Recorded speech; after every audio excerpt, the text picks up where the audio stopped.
Okay,ကျွန်တော်စတိုင်းနော်ဟုတ်ကဲ့ပါအားလုံးမင်္ဂလာပါ မစသေး3မိနစ်လောက်လို့တည်ဟိုအရေးကြိုးတင် ဟုတ်ကဲ့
ဟုတ်ကဲ့ဆရာဆရာမတို့အားလုံးမင်္ဂလာပါဗျဟုတ်ကဲ့ပါဆရာမတို့ခင်ဗျာကျွန်တော်တို့စလိုက်ကြရမလားခင်ဗျာ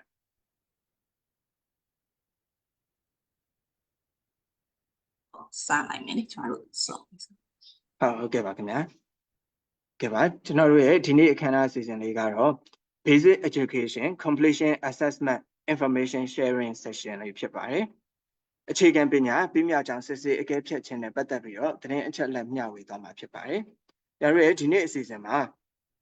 ပါဝင်တဲ့သူတွေကတော့ဒုတိယဝန်ကြီးအခြေခံပညာကဏ္ဍ Basic Education Completion Assessment မှာတာဝန်ရှိသူတွေနည်းပညာပိုင်းမှာတာဝန်ရှိသူတွေနဲ့အတူမြေပြင်စာစစ်ဌာနမှာတာဝန်ရှိသူတွေကနေပြီးတော့ပါဝင်ဆွေးနွေးပေးသွားမှာဖြစ်ပါတယ်။ဒီနေ့အခမ်းအနားကိုတော့ကျွန်တော်တို့အစီအစဉ်6ရက်နဲ့ကျင်းပသွားမှာဖြစ်ပါတယ်။အစီအစဉ်1အခမ်းအနားဖွင့်လှစ်ကြောင်းကြေညာခြင်းအစီအစဉ်2အခြေခံပညာပြီးမြောက်ကြောင်းစစ်ဆေးအကဲဖြတ်ခြင်းဖြစ်ပေါ်လာပုံကရှင်းလင်းခြင်းအစီအစဉ်3မြေပြင်စာစစ်ဌာနတွေမှာလိုက်နာရမယ့်စည်းကမ်းချက်တွေနဲ့ဆောင်ရွက်ခဲ့ကြတဲ့ဆောင်ရွက်ချက်တွေကိုရှင်းလင်းပြောကြားခြင်းအစီအစဉ်4အခြေခံပညာပြီးမြောက်ကြောင်းစစ်ဆေးအကဲဖြတ်ခြင်းရဲ့အောင်စင်းများရလဒ်များကိုထုတ်ပြန်ခြင်းများနဲ့ပတ်သက်ပြီးတော့ရှင်းလင်းတင်ပြခြင်းအစီအစဉ်5အခြေခံပညာပြီးမြောက်ကြောင်းစစ်ဆေးအကဲဖြတ်ခြင်းဘီကာနဲ့ပတ်သက်ပြီးတော့ကြုံတွေ့နေရတဲ့နည်းပညာအခက်အခဲတွေကိုရှင်းလင်းပြောကြားသွားမှာဖြစ်ပါတယ်။စီစဉ်6အနေနဲ့ကတော့ကျွန်တော်တို့ရဲ့တက်ရောက်လာကြတဲ့ဆွေးနွေးသူတွေကနေပြီးတော့ယခုကြုံတွေ့နေရတဲ့အခြေခံပညာပြီးမြောက်ကြောင်း စစ်စစ်အကဲဖြတ်ခြင်းဘီကာနဲ့ပတ်သက်ပြီးတော့အမေးများတဲ့မေးခွန်းတွေကိုဆွေးနွေးဖြေကြားပေးသွားမှာဖြစ်ပါတယ်ဟုတ်ကဲ့ပါကျွန်တော်တို့ဆွေးနွေးပွဲကိုစောင့်ကြည့်နေကြတဲ့မိဘပြည်သူတွေအနေနဲ့လည်းမိမိတို့ရဲ့လုံခြုံရေးကိုအထူးပြုစိုက်ကြဖို့လည်းမေတ္တာရပ်ခံပန်ကြားလိုပါတယ်မိမိတို့ကလုံခြုံရေးကိုစိတ်မချရတဲ့အခြေအနေမှာရှိတယ်ဆိုရင်မိမိတို့ရဲ့ Facebook အကောင့်အစစ်တွေနဲ့ဝင်ရောက်နားထောင်တာ comment ရေးတာတွေကိုလည်းမပြုလုပ်ကြဖို့လည်းပန်ကြားလိုပါတယ်ခင်ဗျာဟုတ်ကဲ့ပါကျွန်တော်တို့အဲ့ဒါဆိုအစီအစဉ်လေးကိုစလိုက်ပါမယ်ခင်ဗျာကျွန်တော်တို့အစီအစဉ်1ရာကျွန်တော်တို့အခြေခံပညာပြီးမြောက်ကြောင်းစစ်စစ်အကဲဖြတ်ခြင်းနဲ့ပတ်သက်ပြီးတော့သတင်းအချက်အလက်မျှဝေခြင်းကဏ္ဍလေးစတင်ဖွင့်လှစ်ကြောင်းကြေညာအပ်ပါတယ်ခင်ဗျာအစီအစဉ်2အခြေခံပညာပြီးမြောက်ကြောင်းစစ်စစ်အကဲဖြတ်ခြင်းဖြစ်ပေါ်လာပုံအကျဉ်းချုပ်ကိုရှင်းလင်းပြောကြားပေးဖို့အတွက်ဒုတိယဝန်ကြီးအခြေခံပညာကဏ္ဍမှာဆီယာမချာထွေပန်ကိုဖိတ်ခေါ်အပ်ပါတယ်ခင်ဗျာဟုတ်ကဲ့အားလုံးမင်္ဂလာပါဒီနေ့ကျမတို့ရဲ့ဒီ information session ကိုတက်ရောက်နားထောင်ပေးကြတဲ့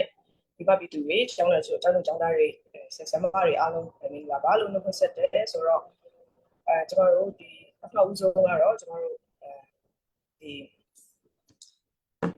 BEC ပေါ့နော်ဖြစ်ပေါ်လာပုံအကြောင်း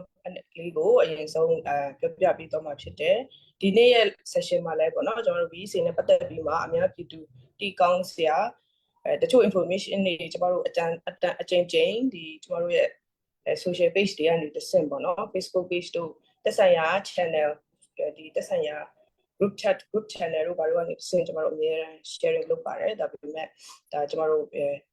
ဒီထက်ပိုပြီးမှပေါ့နော်ဒါ sharing လုပ်ဖို့လည်းလိုအပ်တယ်အထူးသဖြင့်ခုလိုမျိုးအချိန်မှာကျမတို့ result ထွက်တဲ့အချိန်မှာဒါ sharing တချို့ပေါ့နော် information မတိကျတာတွေအများကြီးရှိတယ်ဒါကြောင့်မလို့ကျမတို့ပြန်ပြီးမှ sharing လုပ်ပေးရတာဖြစ်ပါတယ်အားလုံးလည်းဒီမှာပေါ့နော်ကျမတို့ sharing session ကို information sharing session ကိုနားထောင်ပြီးမှ BEC နဲ့ပတ်သက်ပြီးမှပုံမှန်သိရှိလာလိမ့်မယ်လို့လည်းယုံကြည်ပါတယ်လို့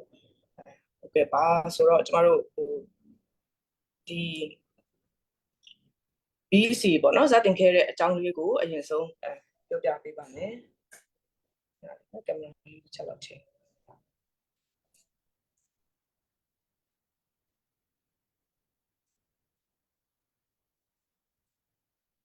ဆိုတော့ဒီပထမအဆုံးကျမတို့ဒီ BEC အတွက်ပေါ့နော်ဒီconsultation meeting တွေကျမတို့ပြုလုပ်ခဲ့တယ် January 2022ကနေစပြီးမှာပေါ့နော်အဲ့ဒီရှေ့မှာ2021မှာတည်းကနေကျမတို့ဒီ BEC ဖြေဖို့အတွက်ပေါ့နော်အားလုံးကဒီဝိုင်းဝန်းပြီးတောင်းဆိုခဲ့တာရှိရဲနောက်ပြီးကျမတို့ရဲ့ CDM ကျောင်းသူကျောင်းသားတွေစက္ကစရဲ့ဒီ grade 11 summit ကိုတော့မဖြေကြပါဘူးသူတို့တွေလုံးဝကိုဒါခိုင်မာတဲ့စိတ်ဓာတ်နဲ့ပေါ့နော်ဒီစစ်ကောင်စီရဲ့ကျင်းပတဲ့ summit ကိုတော့မဖြေဘူးဆိုပြီးမှဒါခိုင်မာတဲ့စိတ်ဓာတ်တွေနဲ့ဒီနိုင်ငံရေးခံယူချက်တွေနဲ့ပေါ့နော်ဒီကျမတို့တော်လိုင်းရေးခံယူချက်တွေနဲ့ဒီစန္ဒဒီဖော်ထုတ်ခဲ့ကြတယ်ဒါကြောင့်မလို့ဒီကလေးတွေအတွက်ပညာရေးအခြေခံပညာပြီးဆုံးကြောင်းပေါ့နော်ဒီဇမပွဲကျင်းပပေးဖို့အစိမ့်ပညာဆက်လက်တင်ကြားနိုင်ဖို့တခြားပေါ့နော်တဆိုင်ရာလုပ်ငန်းတွေဆက်ပြီးလုပ်နိုင်ဖို့ပေါ့နော်ဒီလိုမျိုးတွေကြောင့်မလို့ဒီကျမတို့ BEC ကိုဒါစပြီးလုပ်ခဲ့ရခြင်းပဲဖြစ်တယ်နောက်ပြီးကျမတို့ဒီပေါ့နော်ဂျာကာလာပညာရေးအတွက်ရောဒါ home based learning တွေလုပ်ကြတယ်ဆိုတော့ home based learning ကိုအတန်းအလိုက်အဲ့ဒီအချိန်တွေတုန်းကပေါ့နော် home based learning ကိုအတန်းအလိုက်ကျမတို့ lesson တွေတင်ပေးခဲ့တယ်ဆိုတော့ grade 11ရောက်ရင်ဒီ sum ဝဲဖြေပြီးမှတက်လို့ပညာရေးဆက်လက်တင်ကြားနိုင်ဖို့လည်းရည်ရွယ်တာပေါ့နော်ဆိုတော့ဒီမှာဒီ screen မှာမြင်ရတဲ့အတိုင်းကျမတို့ဒါဆွေးနွေးခဲ့တယ်ဒီတိုင်းနာပညာရေးဖွဲ့စည်းတွေပေါ့နော်ဒါ CSO ဖွဲ့စည်းတွေပါတယ်ဒီမိဘတွေပါတယ်ပေါ့နော်ပြီးရင်မြို့နယ်ပညာရေးအဖွဲ့အစည်းတွေပါတယ် University Council တွေဆရာသမဂ္ဂကျောင်းသားသမဂ္ဂကျောင်းသားအဖွဲ့အစည်းတွေပေါ့နော်နောက်ပြီးဒီတကယ် BEC ကိုလုပ်ဖို့ decision ချခဲ့တာကြတော့ BE conference မှာ2022 May ပေါ့နော်အခုဆိုရင်ဒါနှစ်တင်းပြည့်ပါပြီဒါ BEC လုပ်ဖို့ဒီအခြေခံပညာကဏ္ဍကအဖွဲ့အစည်းတီးတက်ရောက်တဲ့ဒီ BE ညီလာခံမှာကျွန်တော်တို့ဒီ decision ချခဲ့တယ်အဲ့ဒီနောက် UIC ကိုတွေ့ဆုံခဲ့တယ်နောက် HC conference မှာကြတော့ BEC ရဲ့ grading system ကိုပေါ့နော် grading system နဲ့ကျွန်တော်တို့ဝင်ခွင့်ကိုတက်တူဝင်ခွင့်တွားမဲ့အစီအစဉ်ပေါ့နော်ဒါအားလုံးလည်းလိုလားနေကြတယ် အမှန်နဲ့ဆုံးဖြတ်တာမဟုတ်ပဲနဲ့အကြောင်းသူကျောင်းသားတွေ choice ကိုရှိရပေါ့နော်ရွေးချယ်ကိုတက်လို့တဲ့တက်တူကိုတက်ခွင့်ရတဲ့စနစ်ကိုတွားဖို့ဆုံးဖြတ်ခဲ့တာဖြစ်ပါတယ်ဆိုတော့ဒီစံပွဲရလက်ကိုတိုင်းစစ်စစ်တိုင်းတာထုတ်ပြန်တဲ့ပတ်သက်တဲ့ဒီ policy ပေါ့နော်အဲ့ဒါလေးကိုလည်းရှင်းပြပါမယ်ဆိုတော့ဒီစံပွဲကတော့အောင်ရှုံးမူဝါဒမဟုတ်ဘူးပေါ့နော်ဆိုတော့အဲ့ဒီစနစ်ကိုဒီရှေ့မှာအာဏာမသိမ်းခင်ကတည်းကနေပေါ့နော်ဒီစနစ်ကိုပြောင်းလဲလို့ကြတဲ့ကျွန်တော်တို့ကျောင်းသားတွေအများကြီးရှိခဲ့ပါတယ်ဒီစနစ်ကဒီကျောင်းသားတွေမမျှတဘူးနောက်ပြီးတော့ကိုယ့်ရဲ့ဘဝတစ်လျှောက်လုံးအတွက်ကဒီဆယ်တန်းဆောင်ပွဲတက်တူဝင်တဲ့ဆောင်ပွဲကပဲဆုံးဖြတ်လိုက်လို့ဖြစ်သွားတာပေါ့နော်ဆိုတော့ကိုယ့်အတွက်ကကိုကရွေးချယ်ခွင့်ပေါ့နော်ကိုယ့်ရဲ့ရွေးချယ်ခွင့်နေတိတ်မရှိလိုက်ဆိုတော့အခုဒီမှာဒီ system ကတော့ရွေးချယ်ခွင့်ရှိမဲ့ system ကိုကျွန်တော်တို့ဖော်ဆောင်တာဖြစ်ပါတယ်ပေါ့နော်ဆိုတော့ဒီ system အပြင်ဒီအောင်ရှုံးမတတ်မှတ်ပဲကျောင်းသားရဲ့တမ်းမြောက်မှုအတိုင်းထုတ်ပြန်တယ်မလိုလားတဲ့ပိုင်ဆိုင်မှုနေစေပဲရလာဖြစ်ထုတ်ပြန်ခြင်းမဟုတ်ပဲကျောင်းသားရဲ့စွမ်းဆောင်နိုင်မှုကိုဖော်ပြတဲ့တမ်းမြောက်မှုအဆင့်တတ်မှတ်ချက် grading system ကိုအသုံးပြုတယ်။စာမေးပွဲရလဒ်ကိုသက်ဆိုင်သူတွေစီကိုတာပြည့်ဝက်ပေးဖို့ပေးတဲ့စနစ်ကိုယ့်ရဲ့ account နဲ့ကိုယ်နဲ့ကိုယ့် email နဲ့ကိုယ်ပဲပေါ့နော်။စာမေးပွဲရလဒ်ကိုငွေကုန်ချေကုန်တက်တာဆိုအဖြစ်အလွယ်တကူဝင်ရောက်ကြည့်ရှုနိုင်တဲ့စနစ်ပေါ့နော်။ဆိုတော့အခုကျွန်တော်တို့အားလုံးဒါ free ဖြစ်ပါတယ်ဆိုဒီတခါတည်း transcript လက်ခါတည်းထုတ်ပြီးရတယ်ပေါ့နော် transcript ကိုယ့်ရဲ့အမှတ်စင်းကိုလည်းချက်ချင်းဒါကိုယ့်ရဲ့ certificate နဲ့ကိုယ့်ရဲ့ email ကိုရောက်လာမှာဖြစ်ပါတယ်ဆိုတော့ဒီမိနစ်တော့ဒါတော်တော်များများရောက်လာကြပြီလို့အားလုံးဝမ်းသာနေကြတယ်လို့လည်းကြားရတယ်ပေါ့နော်ဒါသတင်းကောက်ပဲပေါ့နော်ကျွန်တော်ကျောင်းသားတွေကတော့မိမိတက်ရောက်လို့တဲ့တက္ကသိုလ်ဘာသာရပ်အတွက်လိုအပ်တဲ့တမတ်ရလမပြည့်ပြပါကဖြည့်ဆိုခွင့်တမတ်ချက်များနဲ့အညီတမတ်ကာလတစ်ခုအတွင်းဆိုဘာသာရပ်တွေဖြည့်ဆိုနိုင်တယ်ဆိုတော့နော်ဒါအရာကိုဒါဖြည့်ရော့သွားတာဖြစ်ပါတယ်အရာကိုဖြည့်ရော့ထားပြီးရဖြစ်တယ်အခုဒီမှာကျွန်တော်တို့ဒီစီကံချက်နဲ့မကိုက်ညီလို့ဒီပယ်ရတဲ့ဒီစိတ်ရင်းတွေရှိပါတယ်အကြောင်းသားတွေပေါ့နော်ဆိုတော့သူတို့တွေလည်းဒါခုလာမဲ့ကြာခင်မှာဆက်ပြီးကျင်းပမဲ့ BEC မှာသူတို့ချက်ချင်းပြန်လဲဝင်ရောက်ဖြစ်ဆိုနိုင်မှာဖြစ်ပါတယ်အဲ့ဒီအတွက် penalty ပေါ့နော်ဘယ်နည်းမဖြေရဘူးဆိုတော့မျိုးတတ်မှတ်ထားခြင်းမရှိပါဘူးဟုတ်ကဲ့ပါ next slide ဒါတော့ကျမတို့2020ကတည်းကနေဒါစမပွဲကျင်းပရေးဆိုင်ရာဖွဲ့စည်းပုံစံပေါ့နော်ဒါဘလို့ BEC စမပွဲကိုဒါဘလို့လှုပ်ဆောင်နေကြတယ်လဲဆိုတာဖြစ်ပါတယ်ဆိုတော့ဒီမှာဒီ subject team တွေရှိရယ် tech team ရှိရယ် data management team ရှိရယ် scoring team တွေရှိရယ်နောက် exam administration team ရှိရယ် coordination team ပေါ့နော်ဒါရ working team တွေအနေနဲ့ team အသီးသီးနဲ့လှုပ်ဆောင်ကြတယ်အဲ့ဒီမှာ policy team ဆိုတာကတော့ဒါ decision တွေလုပ်တဲ့ team ဖြစ်ပါတယ် BEC နဲ့ပတ်သက်တဲ့ decision တွေကိုဒါချမှတ်တဲ့ team ဖြစ်တယ်ဒီ policy team တွေမှာလည်းကျွန်တော်တို့သက်ဆိုင်ရာအဖွဲ့အစည်းအသီးသီးbasic education ကကိုယ်စားလှယ် higher education ကကိုယ်စားလှယ်နောက် subject team တွေကကိုယ်စားလှယ်စသဖြင့်ပေါ့နော်ဒါပါဝင်ပြီးမှကျွန်တော်တို့ဒီလှုပ်ဆောင်တာဖြစ်ပါတယ် next slide ဆိုတော့ကျွန်တော်တို့ consultation တွေအချိန်ချင်းလုပ်ခဲ့တာပေါ့နော် consultation တွေလုပ်ခဲ့တယ်နောက်မြေပြင်မှာလည်းမြေပြင်မှာဖြေတာကတော့အများစုဖြစ်တာပေါ့နော်မြေပြင်မှာဖြေတဲ့လူဦးရေကတော့အများစုဖြစ်ပါတယ်တက်စင်တာ300ကျော်ရှိရပေါ့နော်ဆိုတော့ခဏနေတိုင်းဆရာတွေလည်းဆွေးနွေးပါလိမ့်မယ်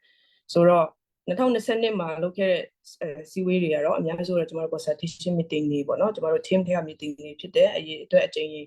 150-300ကြားလုပ်ခဲ့တယ်2023မှာလည်း2023ကတော့ကျွန်တော်တို့ဒီစမပွဲကျင်းပတဲ့နှစ်ဖြစ်တာပေါ့နော်နှစ်ကြိမ်ခွဲပြီးကျင်းပတဲ့နှစ်ဖြစ်တယ်ဆိုတော့ခုနပြောတဲ့ဒီမြေပြင်အဖွဲ့အစည်းတွေနဲ့တွေ့ဆုံဆွေးနွေးရမြေပြင်က service center တွေနဲ့တွေ့ဆုံဆွေးနွေးရအပိုင်းတွေလည်းရှိရသက်ဆိုင်ရာအဖွဲ့အစည်းတွေနဲ့လည်းအချင်းချင်းပေါ့နော်ဒါကျွန်တော်တို့တွေ့ဆုံဆွေးနွေးconsultation တွေလုပ်ရတဲ့အပိုင်းတွေကိုလည်းလုပ်ခဲ့တဲ့ဟာအားလုံးပေါင်းထားရတာဖြစ်ပါတယ် next ဆိုတော့ဒါကခုနပြောရဲပေါ့နော်ဒီ BE အခြေခံပညာရေးညီလာခံမှာ BEC ကိုအားလုံးကျင်းပဖို့တဘောတူညီစွာနဲ့96.2% တဘောတူညီချက်နဲ့ကျွန်တော်တို့လှုပ်ဆောင်ခဲ့ပါတယ်ဆိုတော့ဒါကတော့ကျွန်တော်တို့ HE conference မှာပေါ့နော်ဒါက HE conference မှာချင်းပညာညီလာခံမှာ BEC ကို grading တတ်မှတ်ချက်နဲ့တက္ကသိုလ်ဖြည့်ဆိုဖို့ပေါ့နော်ဒါတော့ဒီကျွန်တော်တို့ဒီ BEC တို့လိုမျိုးစမွေးပွဲကအဆင့်မြင့်တဲ့အခြေခံနဲ့ပူးပေါင်းပြီးလှုပ်ဆောင်ရတဲ့ကိစ္စဖြစ်ပါတယ်။ဘာကြောင့်ဆိုတော့တက္ကသိုလ်လည်းဝင်ခွင့်ကိုလည်းဒါတက္ကသိုလ်ဘက်ကိုလက်လန်းဖို့ပေါ့နော်အဆင့်မြင့်ပညာကိုလက်လန်းဖို့စမွေးပွဲဒီစစ်စစ်အကဲဖြတ်မှုဖြစ်တာဖြစ်တဲ့အတွက်ပေါ့နော်ဆိုတော့ ဒီမှာတက္ကသိုလ်တွေကလည်းဒါ BEC ကို grading တတ်မှတ်ချက်ဖြင့်တက္ကသိုလ်ဝင်ခွင့်ဖြေဆိုဖို့သူတို့ဒီ conference မှာဆုံးဖြတ်ခဲ့ကြပါတယ်ပြီးရင် BEC အောင်တဲ့ကလေးတွေကိုအစမပညာကျောင်းတွေကလက်ခံမလားဆိုတဲ့နေရာမှာလည်းဒါအများစုကသဘောတူဆိုတာနဲ့ကျမတို့89.33ရာခိုင်နှုန်းအတူတူပဲပေါ့နော်ရာခိုင်နှုန်းအတူတူပဲဒီပေါ်နဲ့ number 1နဲ့2နဲ့သဘောတူညီစွာနဲ့ကျမတို့ဆက်လက်ပြီးလှုပ်ဆောင်ခဲ့တာဖြစ်ပါတယ်ဒါကြောင့်မို့လို့အခုတင်တဲ့BEC result ထွက်ကြပြီး result ဆိုတဲ့ညမှာတော့ရလဒ်ပေါ့နော်မတန်းပေါ့နော်အဲ့ဒါတွေထွက်ကြပြီးဒါတက္ကသိုလ်တွေကဒါဆက်လက်ပြီးလက်ခံသွားကြမှာဖြစ်ပါတယ် next slide ဆိုတော့ဒီပုံစံအတစ်ပေါ့နော်ဒီ BEC ပြမြောက်ကြောင်းစစ်ဆေးအကဲဖြတ်မှုပုံစံအတစ်ကတော့ကျွန်တော်တို့အလူကျက်မှုအားမပေးရအရင်စမွေးပွဲနဲ့ပါကွာသွားလဲဆိုရင်ဒါစမွေးပွဲမိကွန်းတိဆောက်တဲ့ပုံစံတွေပါမိကွန်းကိုကျွန်တော်တို့ဒီဇိုင်းလုပ်တဲ့အခါမှာအထူးတခါမှမလုပ်ဘူးဒီပုံစံကိုလုပ်ခဲ့တယ်ပေါ့နော်ဒါတိရှိနားလည်မှုကိုစစ်ဆေးရ60%ခိုင်နှုန်းဖြစ်တဲ့ application ကိုစစ်ဆေးရ20%ခိုင်နှုန်းပေါ့နော်ပြဿနာဖြေရှင်းနိုင်မှုနဲ့တည်တွင်ဖန်တီးနိုင်မှုကိုဖြေရှင်းရဒီကို20%ခိုင်နှုန်းပေါ့နော်နောက်ပြီးကျွန်တော်တို့တက်ကြွမှုအခြေပြုစနစ်အဆင့် competency based grading system အသုံးပြုပြီးမှဒီစပွဲအကဲဖြတ်မှုပုံစံတစ်ဒီ exam ဒီ assessment design ပေါ့နော်ဒါဒီလိုမျိုးပုံစံလုပ်ခဲ့တာဖြစ်ပါတယ် next ဆိုတော့ဒီ grade system ကတော့အကြမရှိဘူးပေါ့နော် A plus A B plus B C plus C D စသဖြင့်ပေါ့ဆိုတော့ HE ဒီတက်မွေးဝမ်းကြောင်းတက္ကသိုလ်ဝင်ခွင့်တွေအတွက်လိုအပ်ချက်တွေကိုပြည့်မီဖို့အတွက်မိမိလိုအပ်တဲ့ဘာသာရပ်ကိုပြန်လည်ဖြည့်ဆို့နိုင်ပါတယ်ဒီ invalid ဖြစ်တဲ့ reject ဖြစ်တဲ့ကျောင်းသားတွေအနေနဲ့ပြန်လည်ဖြည့်ဆို့နိုင်မှာဖြစ်ပါတယ်အခုကျမတို့6000လောက်ကို email ပို့ထားတယ်ပေါ့နော် email ပို့ထားတယ်ဆိုတော့ဒီကျောင်းသားတွေလည်းဟိုအကြိုက်ဆောင်စရာမလိုဘဲနဲ့ဒါသူတို့အားလုံးပြန်လည်ဖြည့်ဆို့နိုင်မှာဖြစ်ပါတယ်အခုကျမတို့မကြခင်လာမယ့်လအတွင်းမှာပြန်လည် announce လုပ်တော့မှာဖြစ်ပါတယ်လာမယ့်BEC ပြန်လည်ဖြည့်ဆို့နိုင်မယ့်အချိန်ပေါ့နော်ဟုတ်ကဲ့ပါ next ဆိုတော့ဒါ grading system ပေါ့နော်ဒါခုနပြောတဲ့ grading system က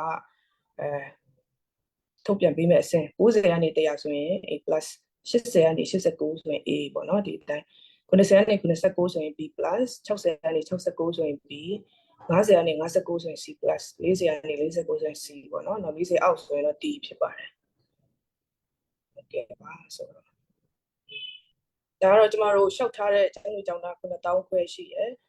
ဘာသာဆုံးဖြည့်ဆို့ထားတဲ့ကျောင်းသူကျောင်းသား96,000 25%ကတော့ဒါဘာသာဆုံးဖြည့်ဆို့ထားပါတယ်အဲ့ဒီထဲမှာ9000ကတော့ဒါ valid ဖြစ်တဲ့ certificate ရရှိသူတွေ89%ပေါ့နော်ကျမတို့ဖြည့်ဆို့သူအများစုအတွက်ကအများစုကတော့ဒါ certificate ရရှိကြမှာဖြစ်တယ်အဲ့ဒီထဲမှာစီကံနဲ့မညီရဲ့ဒါဒီစကလုံးတော့ကျမတို့က invalid လို့သုံးပါမယ်စီကံနဲ့မညီမကိုက်ညီတဲ့သူတွေ6000လောက်ကတော့ဒါcertificate ရမှာမဟုတ်ပါဘူးသူတို့ကပြန်လည်ဖြည့်ဆို့ဖို့ပြန်လည်ဖြည့်ဆို့ရမှာဖြစ်ပါတယ်ဒီ17% next ဆိုတော့ဒါကတော့ online ပေါ့နော် online တည်တံ့ဖြစ်ပါတယ် online တည်တံ့ခုနောက်ကတော့မြေပြင်တဲ့ပေါင်းထားတာပေါ့နော်ဆိုတော့အခုက online တည်တံ့ကကြတော့1992ယောက်ဖြည့်ဆိုတယ်64% sorry certificate ရရှိသူက64% ဖြစ်ပါတယ်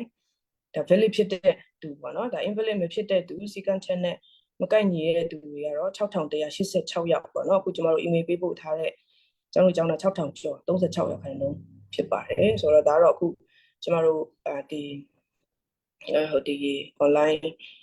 BEC စာမေးပွဲပေါ့နော်ဒါဖြစ်ပေါ်လာပုံနဲ့အခုထိဖြေဆိုထားတဲ့ပုံကိုဒါအနည်းချုပ်ရှင်းပြပေးရတာဖြစ်ပါတယ်ဆိုတော့ဒါဆက်လက်ပြီးမှတော့ပေါ့နော်ကျွန်တော်တို့ဟုတ်ကဲ့နောက် slide ထူတန်လေးဆိုတော့ subject တွေကတော့ဒါဟိုခုနပြောတာနဲ့ပေါ့နော် valid subject တစ်ခုမှာ subject တစ်ခုမှာစစ်စစ်အကဲဖြတ်တဲ့ဒီ sequence နဲ့မကိုက်ညီဘူးဆိုလို့ရှိရင်မကိုက်ညီထားဘူးဆိုလို့ရှိရင်ဒါ sequence နဲ့မညီဘဲနဲ့ဖြေဆိုတာဖြစ်တဲ့အတွက်ဒီ subject အားလုံးပေါ့နော်ဒါ invalid ဖြစ်သွားမှာဖြစ်ပါတယ်ပေါ့နော်အဲ့ဒါဖြစ်ပါတယ်လို့ဟုတ်ကဲ့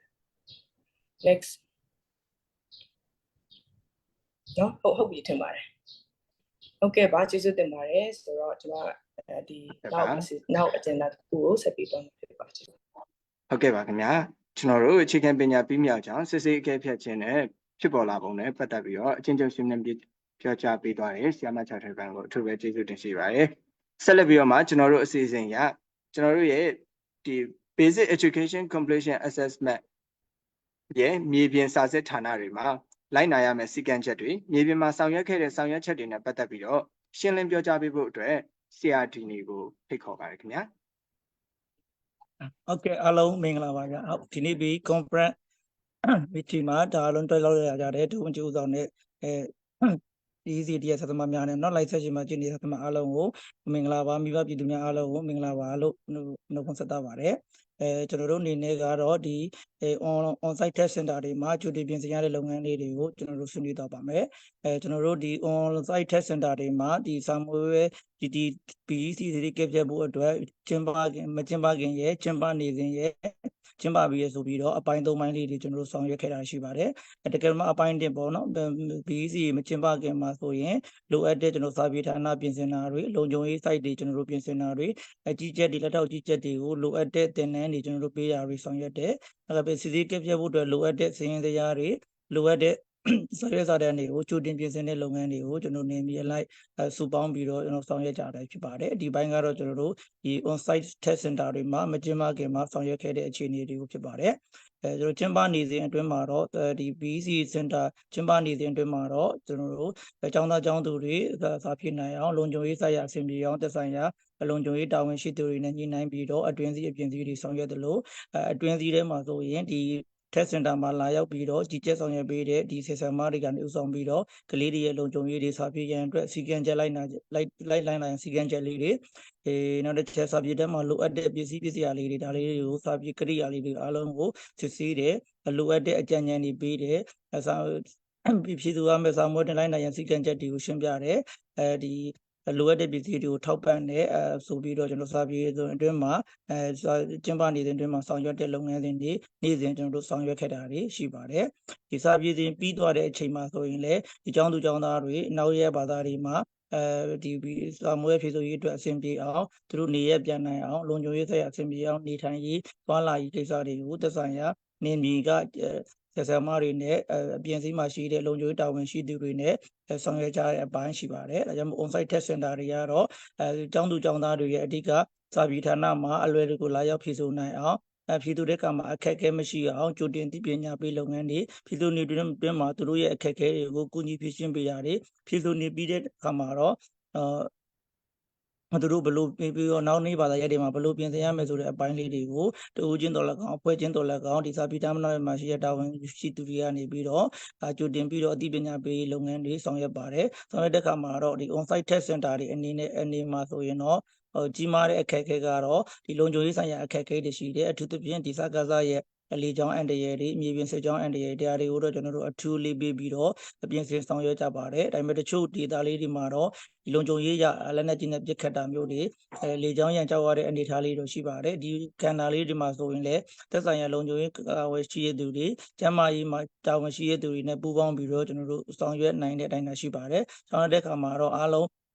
နီးပါးအဆင်ပြေတယ်လို့တော့ကျွန်တော်တို့လိုပေမဲ့တချို့နေရာလေးတွေမှာတော့ကျွန်တော်တို့အခက်အခဲရှိပါတယ်ဒီ on site test center တွေဖြည့်တဲ့အခါမှာအဓိကတော့စာပြေသူတွေအလွယ်တကူဖြည့်ဆို့နိုင်ရေးကိုဦးတည်ဆောင်ရွက်တယ်ပြီးတော့စာပြေတို့တင်းမှာဒီပထမဆုံးပြရတာဖြစ်တဲ့အတွက်ဒီစာပြေတွင်းမှာပေါ့နော်သူတို့ရဲ့ဒီအခက်အခဲတွေမတမာမှုစာပြေတွင်းမှာမတမာမှုကျူးလွန်လို့မရအောင်အတွင်းဆောင်တွေအပြင်ဆောင်တွေနဲ့ဆောင်ရွက်ပြီးတော့ဒီတမတ်ရှိအောင်ပေါ့နော်အားလုံးဒီဆောင်ပွဲစီမင်းစည်းကမ်းနဲ့အညီဖြစ်အောင်ကျွန်တော်တို့တွေနဲ့ on site test center တွေနဲ့အားလုံးပူးပေါင်းပြီးတော့ဆောင်ရွက်ခဲ့တဲ့ဆိုတဲ့အကြောင်းလေးကိုအားလုံးကိုဆွေးနွေးလိုပါတယ်ဟုတ်အားလုံးကိုထူးကျေးဇူးတင်ရှိပါတယ်ခင်ဗျဟုတ်ကျွန်တော်ရဲ့အပိုင်းလေးကတော့ဒီလောက်လေးပါပဲအားလုံးကိုထူးကျေးဇူးတင်ပါတယ်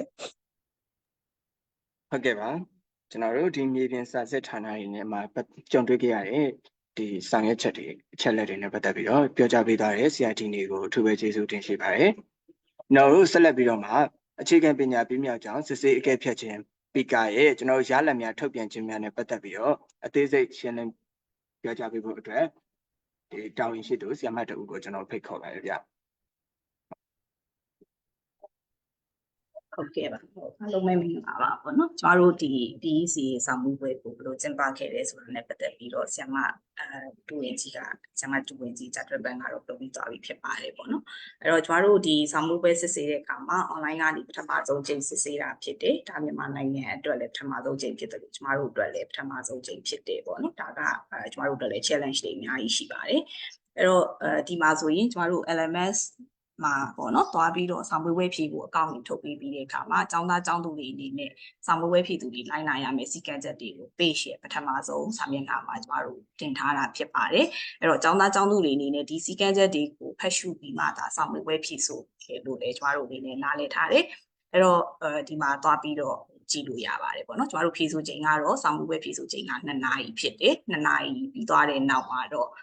့အလိုလျောက် submit လုပ်တယ်ဆိုတဲ့ကိစ္စတွေပါတယ်အဲ့တော့အမှတ်များကိုလက်ခံသဘောတူတယ်ပေါ့နော်ကျမတို့ဒီကိုယ်တိုင်ဖြည့်ဆို့ဖို့လိုအပ်တယ်ဆိုတာမျိုးတွေကိုကျမတို့ပြောထားပါတယ်အဲ့တော့စီကံချက်တွေကိုလည်းကျမတို့ဒီဆောင်မွေးပွဲတွေဖြည့်ဆို့ဖို့အတွက်စတင်ခေါ်ယူစဉ်တွေကထားစပြီးတော့ခဲ့တာရှိတယ်။ Now MES မှာဆိုလို့ရှိရင်လည်းမြန်မာ education system မှာကျမတို့ဆောင်မွေးပွဲ form တွေတင်တယ်ကျောင်းသား ID တွေစတင်ကြတဲ့ကဒီကျောင်းသားတွေဒီပေါ့နော်ကျမတို့ disability ရှိသလားဆိုတဲ့ဟာမျိုးတွေကိုကျမတို့မေးခွန်းတွေကောက်ခံခဲ့တာဖြစ်တယ်အဲ့ဒီမေးခွန်းတွေဒီဆောင်မွေးပွဲဖြည့်ဆိုတဲ့အခါမှာအထောက်အကူယူဖို့လိုအပ်သလားမလိုအပ်သလားဆိုတဲ့ဟာမျိုးတွေကိုကျမတို့ပြန်လည်တိုက်ဆိုင်စစ်ဆေးမှုအတွက်ဒီမေးခွန်းတွေကိုကောက်ယူခဲ့တာဖြစ်ပါတယ်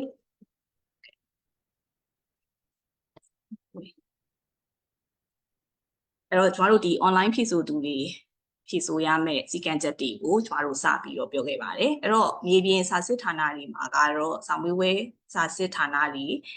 ကျင်းပတယ်ဆရာမတွေကိုယ်တိုင်ကကြီးကြပ်တာဖြစ်တဲ့အတွက်ဆောင်မွေးပွဲခန်းတွေတေချာတိဆောက်တယ်ဒီတိဆောက်ပြီးတော့မှဆရာမတွေကကြီးကြပ်တယ်မိဘတွေအနေနဲ့လည်းဒါမျိုးလာပြီးတော့ကြည့်လို့ရတယ်ဆိုတော့scenario တွေကျမတို့မှာမရှိဘူးပေါ့နော်အဲ့တော့ဒီမှာကတော့ online အခုကြည့်မယ်ဆိုလို့ရှိရင်ခုန data တွေရဆိုလို့ရှိရင်ကျမတို့ online ဖြည့်ဆို့သူတွေအနေနဲ့ဒီမှာပေါ့နော် invalid ဖြစ်တဲ့ user ကပိုများပါတယ်အဲ့တော့မြေပြင်စာစစ်ဌာနတွေမှာကတော့ကျမတို့ကကြီးကြပ်သူတွေရှိတယ်အဲ့တော့ online ဖြည့်ဆိုတဲ့သူတွေအနေနဲ့ကတော့ပို့ပြီးတော့တာဝန်ကြီးတယ်ပို့ပြီးတော့ကိုယ့်ရဲ့တာဝန်ကိုပို့ယူရတာဖြစ်တယ်ပေါ့နော်အဲ့တော့ကျမတို့ဒီမှာ internet ရှိပြီး baking လုံခြုံသည့်နေရာမှာ online ဖြည့်ဆို့သူတွေလိုက်နိုင်ရင်စီကံချက်များဆိုပြီးတော့တင်ခဲ့ပါတယ်အဲ့တော့ဒါကကျမတို့ထပ်မံထုတ်ဝေတဲ့ပေါ့နော်ထပ်မံပြီးတော့ public relation လုပ်ထားတဲ့စာဖြစ်ပါတယ်အဲ့တော့ internet ကောင်းစွာရရှိတဲ့နေရာ baking လုံခြုံတဲ့နေရာပေါ့နော်တည်တံ့စာဖြည့်ခန်းတွေစပွဲနဲ့ထိုင်ကုန်တွေစီစဉ်ထားရှိမှုပါတယ်အဲ့တော့မျက်နှာနဲ့မျက်လုံးတွေကိုကောင်းစွာကြည့်ရှုဖို့ကြည့်နိုင်ရမယ်ဆိုတာမျိုးတွေကျမတို့ရေးထားတယ်အဲ့တော့တချို့ဟာတွေကပေါ့နော်ဒီတစ်ပင်အောင်မှာစာမိုးဝဲဖြည့်တဲ့သူတွေရှိတယ်ဒါမျိုးတွေကိုလည်းကျမတို့အနေနဲ့လက်ခံပေးတာတွေရှိပါတယ်ပေါ့နော်ဒါဘယ်လိုမျိုးဟာတွေကိုကစီကံချက်နဲ့မကိုက်ညီတယ်လဲဆိုတဲ့ဟာကိုကျမတို့နောက်ပိုင်းမှာရှင်းလင်းပြောကြားသွားမှာဖြစ်ပါတယ်နောက်စာမှုဝဲဖြည့်ဆိုတဲ့အခါမှာအသုံးပြုတဲ့ဖုန်းတွေ tablet တွေ computer တွေပေါ့နော်ဘာသာရဲ့လိုအပ်ချက်အရာ A4 စာရွက်တွေကိုကျမတို့ထောင်ပြဖို့လိုတယ်ခဲတံခဲပြက်နဲ့ရေးပလင်းတွေကိုသာယူဆောင်ရမယ်ဆိုတာမျိုးတွေကျမတို့ထည့်ပြီးတော့ကြီးညာခဲ့ပြီးဖြစ်ပါတယ်နောက်တစ်ခုကဒီဆောင်မွေးပွဲပေါ်မှာအခြား electronic ပစ္စည်းတွေမရှိဖို့လဲကျမတို့ရဲ့စီကံချက်ထဲမှာထည့်သွင်းပြောကြားထားပါတယ်အဲ့တော့ smartphone smart နိုင်ငကြက်တွေပေါ့နော်အဓိကကတော့ဒီငကြက်တွေတက်ပြီးတော့တခြားသူရဲ့အကူအညီကိုယူပြီးတော့ဖြည့်ဆို့တယ်ဆိုတာမျိုးတွေမဖြစ်ဖို့အတွက်ကျမတို့ဒီစီကံချက်ကိုထုတ်ထားတာဖြစ်ပါတယ်နောက်တစ်ခုဆောင်မွေးပွဲဖြည့်ဆို့ချိန်အတွင်းမှာဖြည့်ဆို့သူတဦးပဲရှိရမယ်ပေါ့နော်အဲ့တော့တချို့အိမ်တွေကတော့အခန်းမရှိဘူးဆိုတဲ့ case တွေကျမတို့လည်းကြားပါတယ်ဒါပေမဲ့ဒီလိုမျိုးပေါ့နော်ဟိုဘက်ဒီဘက်လှည့်ပြီးစကားပြောတာမျိုးတွေပြောင်ပြနေတာမျိုးတွေပေါ့နော်ဒီလိုမျိုးတွေလောက်လားမလောက်လားဆိုတဲ့ဟာမျိုးတွေကိုကျမတို့အနေနဲ့စစ်ဆေးပြီးတော့မှဒါဒီဆောင်မွေးပွဲရလဒ်တွေကိုထုတ်ပြန်ခဲ့တာဖြစ်တယ်ပြီးတော့ဒီပေါ့နော် invalid ဖြစ်တဲ့ user တွေအနေနဲ့တခုတည်းတပုံထဲမှာပဲဖြစ်လို့ဒီဟာတွေကိုကျမတို့အနေနဲ့ထုတ်ပြန်ခဲ့တာမဟုတ်ဘူးပေါ့နော်ဒါမျိုးတွေရှိပါတယ်အဲ့တော့ဆောင်မွေးပွဲကကျမတို့တွေပေါ့နော်ဒီထက်တန်းဆင်ပြီးဆုံးကြောင်းဆောင်မွေးပွဲဆိုတဲ့အတွက်ကျမတို့ဆောင်မွေးပွဲတွေအများကြီးကိုဖြည့်ဆို့ခဲ့ပြီးဖြစ်တယ်အဲ့တော့ဆောင်မွေးပွဲဖြည့်ဆို့ရတဲ့အလေးအကျင့်တွေအလေးထားတွေကိုလည်းသိရှိပြီးဖြစ်တယ်လို့ကျမတို့အနေနဲ့နားလည်ယုံကြည်တယ်ပေါ့နော်ဒါမျိုးတွေကိုမလုပ်ရဘူးဆိုပြီးကျမတို့ပြောထားခဲ့တာရှိပါတယ်နောက်ဆောင်မွေးပွဲဖြည့်ဆို့တဲ့နေရာမှာကျောင်းသားကျောင်းသူတွေအနေနဲ့ကျောင်းသားကျောင်းသူရဲ့မျက်နှာကိုကင်မရာရှေ့မှာပြထားဖို့လိုအပ်ပါတယ်အစားထိုးဖြည့်ဆို့မှုတွေ လူစားထိုးဖြည့်ဆို့မှုတွေကိုကျမတို့အနေနဲ့စစ်ဆေးဖို့လိုအပ်ပါတယ်တချို့ကခေါင်းမဲပြထားတယ်ပေါ့နော်ဒီမျက်ခုံးအပေါ်ကနှစ်ဖူးနဲ့သပင်ပဲမြင်ရတယ်ဆိုတာမျိုးတွေကမရပါဘူးကျမတို့အလဲအပုံမှာပြထားတဲ့ပုံမျိုးကိုပဲလက်ခံတာမျိုးဖြစ်ပါတယ်လို့အဲ့တော့ပုံကလည်းကျမတို့က30စက္ကန့်ကိုတစ်ခါပေါ့နော်ပုံတွေအများကြီးရိုက်ပြီးတော့proctoring software ပါကျမတို့ Samuel စစ်တဲ့ software ကို install လုပ်ထားပြီးသားဖြစ်တယ်အဲ့ဒါကြောင့်မလို့ camera တွေရရမယ်ဆိုတာမျိုးတွေကျမတို့ပြောခဲ့ပါတယ်ပေါ့နော်အဲ့တော့ဒီ proctoring software တွေမှာကလည်းသူကတစ်ချိန်လုံးရိုက်ယူနေတာဖြစ်တယ်အဲ့တော့အဲ့ပုံတွေအားလုံးကိုကျမတို့တိုင်းဆိုင်စစ်ဆေးပြီးတော့မှဒါဒီចောင်းသားတွေကလူစားထိုးဖြည့်ဆို့သလားဆိုတဲ့အားမျိုးတွေရှိပါတယ်ကျမတို့ဒီဖြည့်ဆို့မှုအလိုက်ပေါ့နော်စကန်အလိုက်မှတ်တမ်းတင်ထားတာဖြစ်တယ်နောက်ပြီးတော့မေးခွန်းတွေကိုကူးယူခြင်းဓာတ်ပုံရိုက်ယူခြင်းလုံးဝမပြုရဆိုတာမျိုးတွေကျမတို့ပြောထားတာရှိပါတယ်အဲ့တော့ဒီစီကံချက်နဲ့မကိုက်ညီတဲ့သူတွေထဲမှာမေးခွန်းတွေကိုဓာတ်ပုံရိုက်ယူတဲ့သူတွေဒါမျိုးတွေအများကြီးပါပါတယ်ပေါ့နော်အဲ့တော့ကျမတို့ဖြည့်ဆို့တဲ့သူတွေအသုံးပြုတဲ့နေရာမှာဖုန်း tablet ကွန်ပျူတာတွေကိုတခြားအချက်လက်တွေကိုကြည့်ရှုပြီးတော့ဖြည့်ဆို့ခြင်းမပြုရဆိုတာမျိုးတွေပါပါတယ်ပေါ့နော်အဲ့တော့တခြားသူရဲ့အကူအညီကိုရယူခြင်းဖြည့်ဆို့ခြင်းလုံးဝမပြုလုပ်ရဆိုတာမျိုးတွေပါတယ်အဲ့တော့ဒီဟာမျိုးတွေကိုကျူးလွန်တဲ့သူတွေလည်းရှိပါတယ်ပေါ့နော်ကျမတို့ကလူအများနဲ့လုပ်ရတာဖြစ်တယ်ကျမတို့ဒီဟာကိုတေချာတိုက်ဆိုင်စစ်ဆေးပြီးမှသာဒီဟာတွေကိုထုတ်ပြန်ထားတာဖြစ်ပါတယ်လို့အဲ့တော့ဒီဖတ်စာအုပ်ဒီမှတ်စုစာအုပ်ဒီစာရွက်စာတမ်းတွေကိုလုံးဝကြည့်ရှုဖြည့်ဆို့ခြင်းမပြုလုပ်ရပါဆိုပြီးတော့ကျမတို့စီကံချက်ထဲမှာပါပါတယ်နောက်ဓမ္မဒိဋ္ဌံမိကုန်းနေပဲများတာဖြစ်တဲ့အတွက်ကျမတို့အချိန်မဆွဲပဲဖြည့်ဆို့ဖို့လိုအပ်ပါတယ်ပေါ့နော်အဲ့တော့မိကုန်းတွေကကြော်သွားတယ်ဆိုလို့ရှိရင်ကျမတို့ကauto bypass ဖြစ်သွားပြီးတော့မရနိုင်တာမျိုးဖြစ်နိုင်ပါတယ်အဲ့တော့ဒီဟာတွေကိုလည်းကျမတို့စီကံချက်ထဲမှာထုတ်ပြန်ကြေညာခဲ့ပြီးဖြစ်တယ်ကျောင်းသားကျောင်းသူတွေအနေနဲ့ပေါ့နော်မြန်မာ education system ကနေပေးလိုက်တဲ့ကုန်နံပါတ်တွေကိုကျမတို့အနေနဲ့တိကျစွာဖြည့်သွင်းမှသာလျှင်ဒီ Samuel site ကိုဝင်ရောက်ဖြည့်ဆို့နိုင်မှာဖြစ်ပါတယ်အဲ့တော့ဒီကျောင်းသားကုတ်တွေရထားပြီးတော့ဒီကျောင်းသားကုတ်တွေကိုပေါ့နော်ရောပြီးတော့အကြိမ်ကြိမ်ဖြည့်ဆို့ခြင်းတွေလုပ်လို့မရဘူးကိုယ့်ရဲ့ ID တခုတည်းနဲ့သာကိုရွေးချယ်ထားတဲ့ဘာသာရပ်တွေကိုအလုပ်ဖြည့်ဆို့ရမှာဖြစ်တယ်ပေါ့အဲ့တော့ကျမတို့တချို့ကျောင်းသားတွေက online မကောင်းတဲ့အခါမှာမြေပြင်အနေထားရပေါ့နော်ဒီ line မကောင်းတဲ့အခါမှာကျမတို့ student code တွေအများကြီးဖြစ်တယ်အဲ့တော့ student code တွေအများကြီးဖြစ်တဲ့အခါတွေကိုကျမတို့အနေနဲ့ရှင်းရတာတွေရှိတယ်ပေါ့နော်ကျောင်းသားတစ်ယောက်တည်းကနေစာမေးပွဲကိုကုတ်တစ်ခုလေးကိုပဲကျမတို့အနေနဲ့အတိမှတ်ပြုတာဖြစ်တယ်အဲ့တော့ပို့နေတဲ့ဟိုပေါ့နော်ကျမတို့ဒီ information စစ်လိုက်တဲ့အခါမှာထပ်နေတဲ့ duplicate ဖြစ်နေတဲ့ account တွေဆိုရင်ကျမတို့ဖြတ်ပါတယ်အဲ့တော့ဒီဟာတွေကိုလည်းကျောင်းသားကျောင်းသူတွေအနေနဲ့ရှေ့ပိုင်းမှာကြုံခဲ့တဲ့ကျောင်းသားကျောင်းသူတွေနဲ့ဒီကိစ္စတွေကိုသိရှိနားလည်ပြီးဖြစ်ပါတယ်အဲ့တော့ဒီပေးထားတဲ့အချိန်အတွင်းမှာပေါ့နော်မိကုန်းတွေအားလုံးကိုအစအနေအဆုံးပြီးဆုံးအောင်တစ်ထိုင်နဲ့ဖြည့်ဖို့လိုပါတယ်ကျမတို့စာမေးပွဲက online ကနေစစ်တာဖြစ်တဲ့အတွက်เนาะထသွားတာမျိုးတွေမုတ်ထစားတာမျိုးတွေတငယ်ချင်းလာလို့သွားတွေးတာမျိုးတွေဒါမျိုးတွေလုပ်လို့မရပါဘူးဒါတွေအတွက်တေချာဖြည့်ဆို့ဖို့လိုပါတယ်အဲ့တော့စာမေးပွဲဖြည့်ဆို့ခြင်းဒီမှာဘာလို့ရေးထားတယ်ပေါ့နော်2နာရီပြည့်အောင်ထိုင်ဖို့လိုပါတယ်ပေါ့အဲ့တော့တချို့ဟိုမှာအကြောင်းသားတွေအနေနဲ့မပြည့်ပဲနဲ့ထသွားတာမျိုးတွေလည်းရှိတယ်ဒါပေမဲ့ဒီစာမေးပွဲဖြည့်ဆို့ခြင်း2နာရီအတွင်းမှာပေါ့နော်ဟိုကြားချိန်တွေထဲမှာထသွားတာမျိုးတွေမုတ်စားတာမျိုးတွေကိုတော့ကျမတို့အနေနဲ့လက်ခံခြင်းမရှိပါဘူးအဲ့တော့နေမကောင်းအရေးပေါ်အခြေအနေဖြစ်တယ်ဆိုလို့ရှိရင်လည်းဒီပေါ့နော်သက်ဆိုင်ရာကိုအကြောင်းကြားဖို့ဆိုပြီးတော့ကျမတို့ဒီစီကံချက်တွေထဲမှာတစ်ချက်เนาะကျမတို့ကြိုပြီးတော့ကြီးညာခဲ့ပြီးတော့ဖြစ်တယ်အဲ့တော့စာမေးပွဲစတင်ဖြည့်ဆို့ခြင်းကနေပြီးဆုံးတဲ့အထိဖုန်းကွန်ပျူတာကင်မရာဝက်ကန်ရှိကနေထွက်ခါခြင်းမပြုရဘူးဆိုပြီးတော့ကျမတို့ရေးထားပါတယ်အဲ့တော့ဒီလိုမျိုးပေါ့နော်စာဖြေနေရင်းနဲ့မုတ်သွားစားတာမျိုးတွေမလုပ်ရပါဘူးလုပ်တဲ့လူတွေလုပ်ပါတယ်အဲ့တော့ဒီ internet ရှိပြီးဘေးကင်းဆုံးတဲ့သူတွေလိုက်နိုင်ရမယ်စီကံချက်တွေပေါ့နော်အဲ့တော့မတန်ဆွမ်းသူတွေနဲ့အထူးလိုအပ်ချက်ရှိတဲ့စာဖြေသူတွေအနေနဲ့ဆိုလို့ရှိရင်ကိုယ်တိုင်ဖြေဆိုနိုင်ခြင်းမရှိပါကစာဖြေသူရဲ့တဆင့်နဲ့အတန်းကကျမကြီးကောင်းမွန်တဲ့စာပေထူးချွန်တဲ့ကျောင်းသားတယောက်ကိုခေါ်၍ဖြည့်ဆို့နိုင်ဖို့အတွက်ကျမတို့ပေးထားပါတယ်ခုနကပြောခဲ့သလိုပါပဲမြန်မာ education system မှာ information ဖြည့်ခဲ့တဲ့ကကျမတို့ဒီအချက်လက်တွေကိုကောက်ယူခဲ့တာဖြစ်တယ်ကျောင်းသားကျောင်းသူတွေအနေနဲ့ဒီချက်လက်တွေကိုဖြည့်ဆို့တဲ့အခါမှာလည်းမှန်မှန်ကန်ကန်ဖြည့်ဆို့ဖို့လိုပါတယ်ပေါ့နော်အဲ့တော့ဒီတဆင့်နဲ့အတန်းကနေဖြည့်ဆို့ပေးမဲ့သူရဲ့အမည်အတန်းနောက်ဆုံးတောက်ခဲ့တဲ့အကြောင်းအမည်ကိုကျမတို့ BECLMS@be.moe.edu.org ကိုအကြောင်းကြားဖို့လိုပါတယ်ဒါကနောက်တစ်ချိန်ဖြည့်ဆို့မဲ့ကျောင်းသားကျောင်းသူတွေအနေနဲ့လည်းဒီလိုမျိုး process တွေကိုကြိုတင်အကြောင်းကြားဖို့လိုပါတယ်အဲ့တော့စာဖြည့်ချိန်အတွင်းဖြည့်ဆို့တဲ့အခါမှာအသုံးပြုမဲ့ဖုန်းတွေ tablet တွေ camera တွေရှိမှာဒီလူ2ယောက်ကပဲဘာသာရဲ့အားလုံးအတွက်ဖြည့်ဆို့ရမှာဖြစ်တယ်အဲ့တော့ဒီနေ့မှဒီတယောက်ဖြည့်ပြီးနောက်ဘာသာအတွက်နောက်တစ်ယောက်ဖြည့်ရဲဆိုတာမျိုးတွေပေါ့နော်ဒါမျိုးတွေကျမတို့လုပ်လို့မရဘူးအဲ့တော့ဒီ2ယောက်စလုံးကိုကျမတို့ကြိုတင်ပြီးတော့အကြောင်းကြားထားဖို့လိုပါတယ် အဲ့တော့ဒါကပေါ့နော်ကျမတို့ဒီစီကန့်ချက်တွေနဲ့ကိုင်သွားပြီးတော့ညှိတဲ့ကျောင်းသားကျောင်းသူတွေဖြစ်ပါတယ်အဲ့တော့ကျောင်းသားကျောင်းသူတွေအနေနဲ့ကတော့စာတွေတအားရတာလည်းဖြစ်မယ်ပေါ့နော်ဒါပေမဲ့ကျမတို့ကဆောင်းမွေးဝဲဖြစ်ပါတယ်ဆောင်းမွေးဝဲစီကန့်နဲ့အညီလိုက်လျောညှိထွေစွာဖြေရမှာဖြစ်တယ်ပေါ့နော်အဲ့တော့ဒီ internet ရှိပြီးဘေးကင်းလုံခြုံတဲ့နေရာမှာဖြေဆိုဖို့ဆိုတဲ့ကျမတို့စီကန့်ချက်တစ်ရှိပါတယ်ဒါပေမဲ့ခေါင်းလျှော်ရည်ဆိုင်မှာသွားပြီးတော့ဖြေတာမျိုးတွေပေါ့နော်လက်ဖက်ရည်ဆိုင်မှာသွားပြီးတော့ဖြေတာမျိုးတွေကဖြေဆိုသူရဲ့လုံခြုံရေးကိုလည်းထိခိုက်စေနိုင်ပါတယ်အဲ့တော့ဒါမျိုးတွေကတော့ဆောင်းမွေးဝဲပေါ်မှာထားတဲ့သဘောထားလည်းမဟုတ်ဘူးပေါ့နော်အဲ့တော့ဒါမျိုးတွေကိုလည်းကျမတို့တွေ့ရှိရတာဖြစ်တယ်နောက်တစ်ခုကဒီ internet ရှိပြီးဒီမှာဆိုရင်စီကန့်ချက်6နဲ့ကိုက်ညှိတဲ့သူတွေဖြစ်ပါတယ်ပေါ့နော်အဲ့တော့ဖုန်းကင်မရာနဲ့တစ်ခုမှဖြည့်တဲ့အပြင်ကိုမှကျမတို့2ယောက်ဖြည့်တယ်ပေါ့နော်2ယောက်ကြည့်နေတယ်နောက်ပြီးတော့ဒီတစ်ယောက်ကမတန်ဆွမ်းအနေထားကိုကျမတို့ကြိုတင်အကြောင်းကြားထားခြင်းမရှိဘူးပြီးသွားတဲ့အခါမှာဖုန်းနဲ့ကင်မရာနဲ့ရိုက်ယူနေတာမျိုးတွေဖြစ်တယ်အဲ့တော့ဒီဒုတိယပုံမှာဆိုလို့ရှိရင်အိတ်ပြီးတော့2ယောက်ဖြည့်နေတာမျိုးတွေတွေ့နိုင်တယ်ပေါ့နော်နောက်ဒီမှာကင်မရာနဲ့ရိုက်နေတာမျိုးတွေဒီမှာကျမတို့တွေ့နိုင်ပါတယ်လို့နောက်တစ်ခုကဟိုပါပေါ့နော်ကျမတို့လူစားထိုးဖြည့်ဆို့မှုတွေရှိပါတယ်အဲ့တော့ကျမတို့ online ကနေလုပ်တာဖြစ်တဲ့အတွက်မစစ်နိုင်ပါဘူးလို့ထင်တာလည်းဖြစ်ပါလိမ့်မယ်ပေါ့နော်အဲ့တော့ကျမတို့ကိုဝင်ဖောင်ဖြည့်တဲ့အချိန်မှာဒီမှာသပင်အနေထားရဆိုလို့ရှိရင်အမျိုးသမီးပုံဖြစ်ပါတယ်အဲ့တော့အမျိုးသမီးအနေနဲ့ဝင်ဖောင်တင်ထားတဲ့အသက်လည်းကျမတို့တင်ထားတယ်ပေါ့နော်ဒါပေမဲ့တကယ်ဖြည့်ဆိုတဲ့အခါမှာအသက်40လောက်ရှိတဲ့အမျိုးသားတစ်ယောက်ကနေပြီးတော့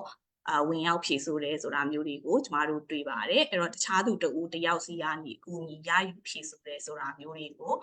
ပြုလုပ်တာဖြစ်တယ်ပေါ့နော်အဲ့တော့ဒါမျိုးတွေကိုလည်းကျမတို့ reject invalid လို့သတ်မှတ်တာဖြစ်ပါတယ်လို့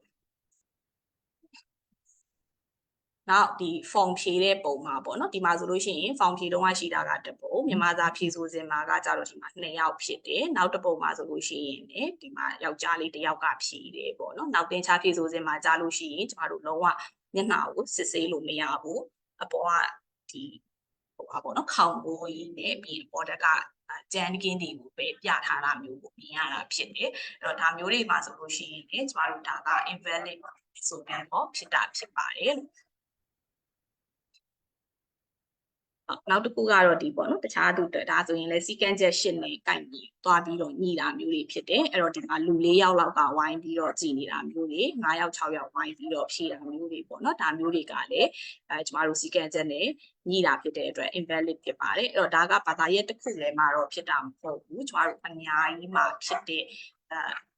case တွေပေါ့နော်ဒါမျိုးတွေကိုကျမတို့စစ်စစ်ပြီးတော့မှ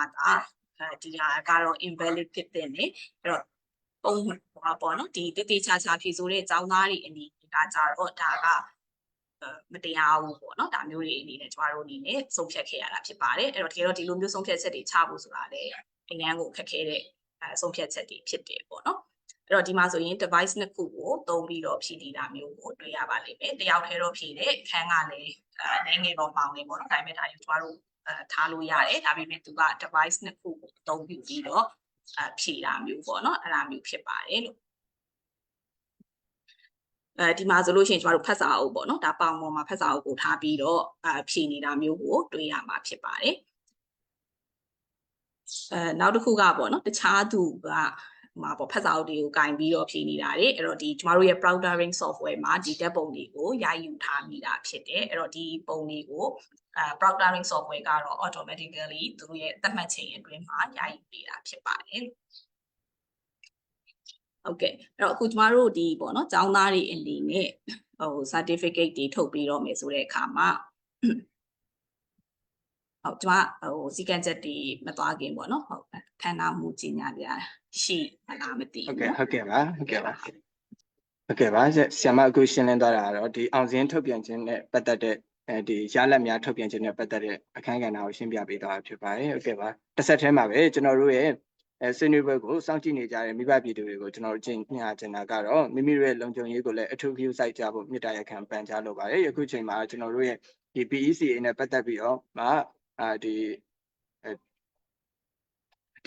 ပြဿနာလေးတွေရှိနေကြတာဖြစ်တဲ့အတွက်ကြောင့်မလို့ဒီမလိုလားအပ်တဲ့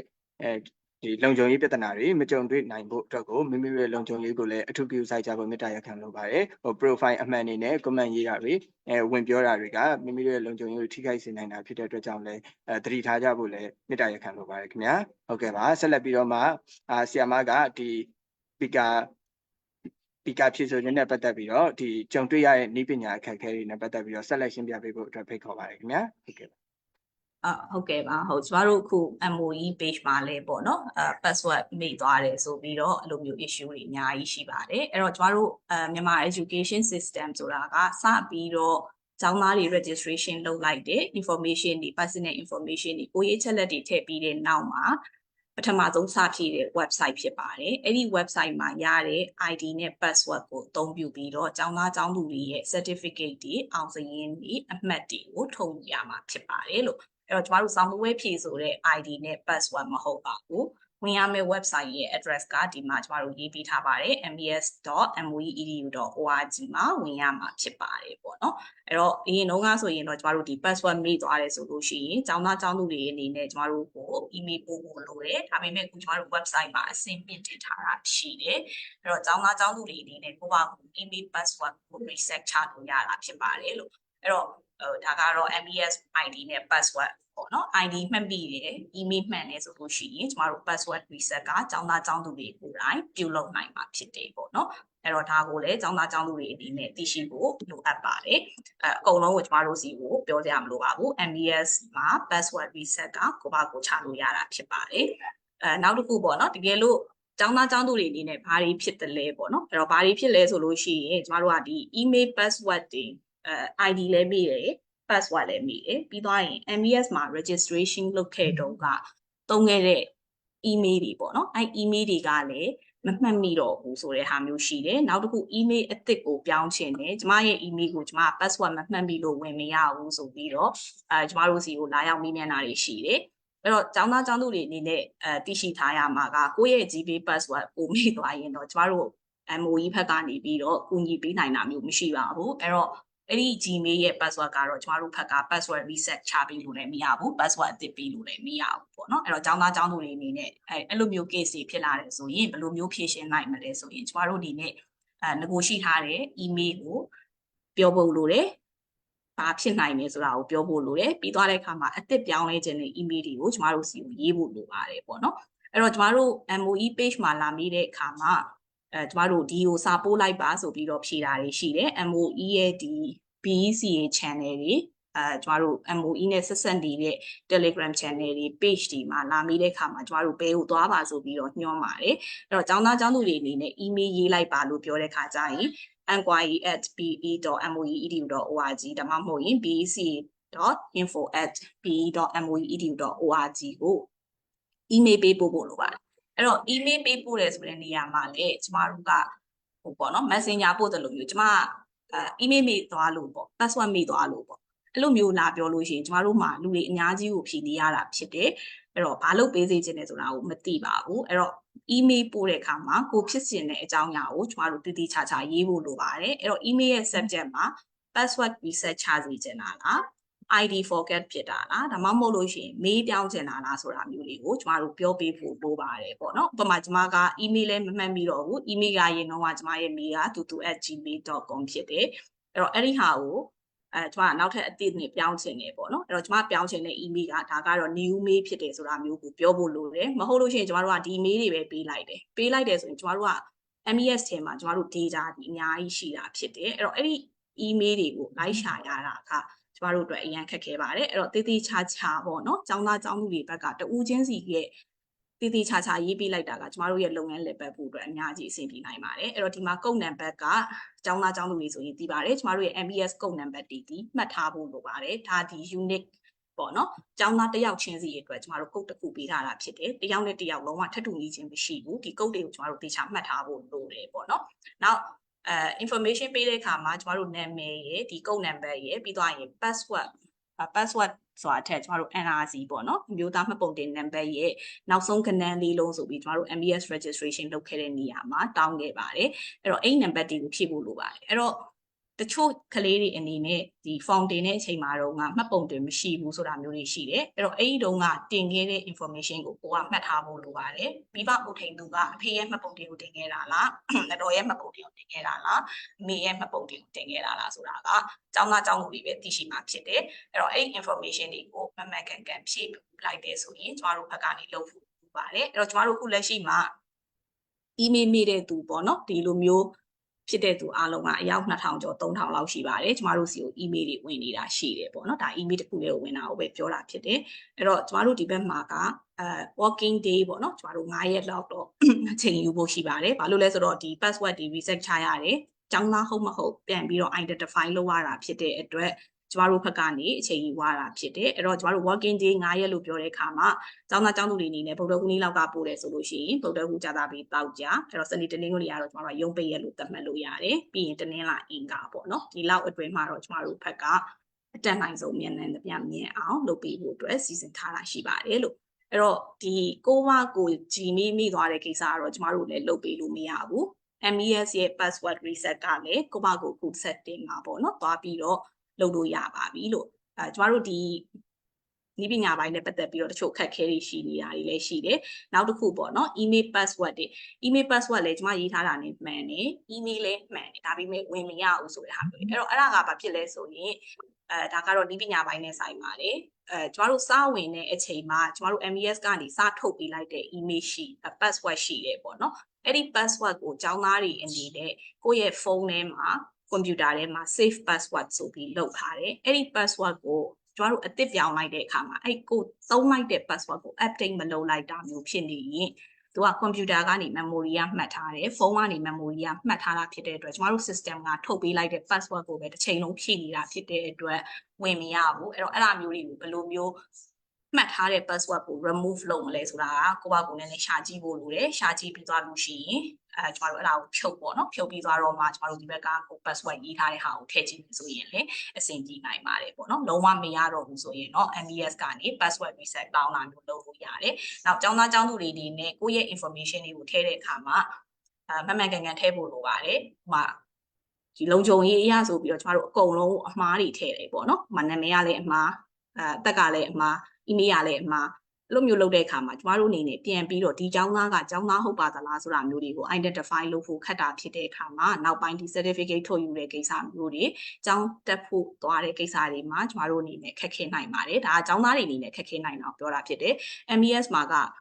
တချို့ data တွေကိုကျမတို့ပြင်ခွင့်မပေးပါဘူးပေါ့နော်ပြင်ခွင့်မပေးဘူးအဲ့တော့အဲ့ဒီပြင်ဖို့အတွက်ဆိုလို့ရှိရင်လည်းခုနကပြောထားတဲ့ email တွေကိုပြန်ပို့ရတာဖြစ်တယ်အဲ့တော့ကျောင်းသားကျောင်းသူတွေအနေနဲ့ဖြည့်ကြတဲ့က information ကိုနာမည်တွေကို nickname လောက်ပြောင်းတာမျိုးကျမတို့ပြန်ပြင်ခွင့်ပေးတယ်ပေါ့နော်နာမည်တွေကို nickname နဲ့ထားတယ်နာမည်အရင်မရေးဘူးဆိုရင်အဲ့ဒါတွေကပြင်လို့ရတယ်တကယ်လို့ nickname နဲ့ပဲရေးထားခဲ့တယ်ဆိုလို့ရှိရင် certificate ထုတ်တဲ့အခါကျရင်အဲ့ဒီနာမည်နဲ့ပဲထွက်နေမှာဖြစ်တယ်ပေါ့နော်အဲ့တော့အဲ့ဒီနာမည်တွေကိုအရင်ဆုံးသွားပြီးတော့ကိုယ့်ရဲ့ profile မှာပြောင်းဖို့လိုပါတယ်လို့ဒါကတော့နည်းပညာပိုင်းဆိုင်ရာတချို့ဆွေးနွေးချက်တွေဖြစ်တယ်ပေါ့နော်ဟုတ်ကဲ့ပါကျမကတော့ဒါပါပဲ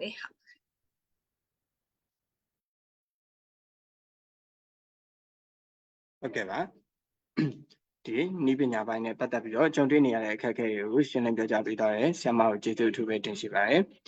ဆက်လက်ပြီးတော့မှကျွန်တော်တို့ရဲ့ဒီ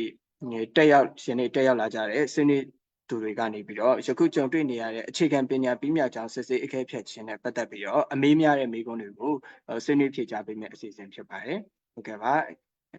ဒီအစီအစဉ်ကိုဆက်လက်ဆောင်ရွက်နိုင်ဖို့အတွက်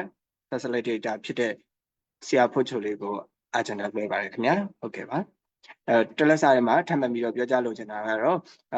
ဒီအစီအစဉ်ကိုစောင့်ကြည့်နေကြတဲ့မိဘပြည်သူတွေအနေနဲ့မိမိတို့ရဲ့လုံခြုံရေးကိုအထူးဂရုစိုက်ပြီးတော့ဒီစောင့်ကြည့်ကြဖို့လည်းမေတ္တာရပ်ခံပန်ကြားလိုပါတယ်ဒီရက်ပိုင်းတွေမှာကျွန်တော်တို့ဒီ basic education နဲ့ပတ်သက်ပြီးတော့ဒီ online မှာပြဿနာတွေအများကြီးဖြစ်သွားတာဖြစ်တဲ့အတွက်ကြောင့်မလို့ဒီ comment ရေးတာဒီ reaction ပေးတာစသဖြင့်တို့မှာမိမိတို့လုံခြုံရေးကိုဂရုစိုက်ဖို့လည်းမေတ္တာရပ်ခံပန်ကြားလိုပါတယ်ခင်ဗျာဟုတ်ကဲ့ပါအစီအစဉ်လွှဲပါတယ်ခင်ဗျာဟုတ်ကဲ့မင်္ဂလာပါကျွန်တော်ကတော့ဒီမေးမြန်းတဲ့မိကုံးလေးတွေကိုမေးမြန်းသွားမယ်ပေါ့နော်ဆွေးနွေးမေးမြန်းသွားမယ်facilitator ဖို့ချိုလေးပဲဖြစ်ပါတယ်ပေါ့နော်ဟုတ်ကျွန်တော်ဒီမိကုံးလေးတွေကို3ခုတစ်ဖြတ်မေးပေးပါမယ်ပေါ့နော်ဟုတ်ပထမဦးဆုံးနံပါတ်1အနေနဲ့ပေါ့နော်စီကံချက်ဒီနဲ့မကိုက်ညီပါကပေါ့နော်ဒီစီအောင်လက်မှတ်ထုံအောင်လက်မှတ်ကို ဘာလို့ထုတ်မပေးတာလဲပေါ့နော်ဆိုတဲ့ဟာရင်နောက် BEC အောင်လက်မှတ်ထုတ်ယူဖို့MES နဲ့ပေါ့နော် MES ID password email mail လို့ရှိရင်ဘယ်လိုဆက်လုပ်ရမလဲဆိုတာရယ်နောက်ပြီး MES တဲ့ရောက်လို့ရှိရင်ဘာမှမပေါ်ဘဲနဲ့အဖြူကြီးတိုင်းဖြစ်နေတာဘယ်လိုဆက်လုပ်ရမလဲဆိုတဲ့မိကုံးလေးကိုမေးမြန်းပါကြပါတယ်ဟုတ်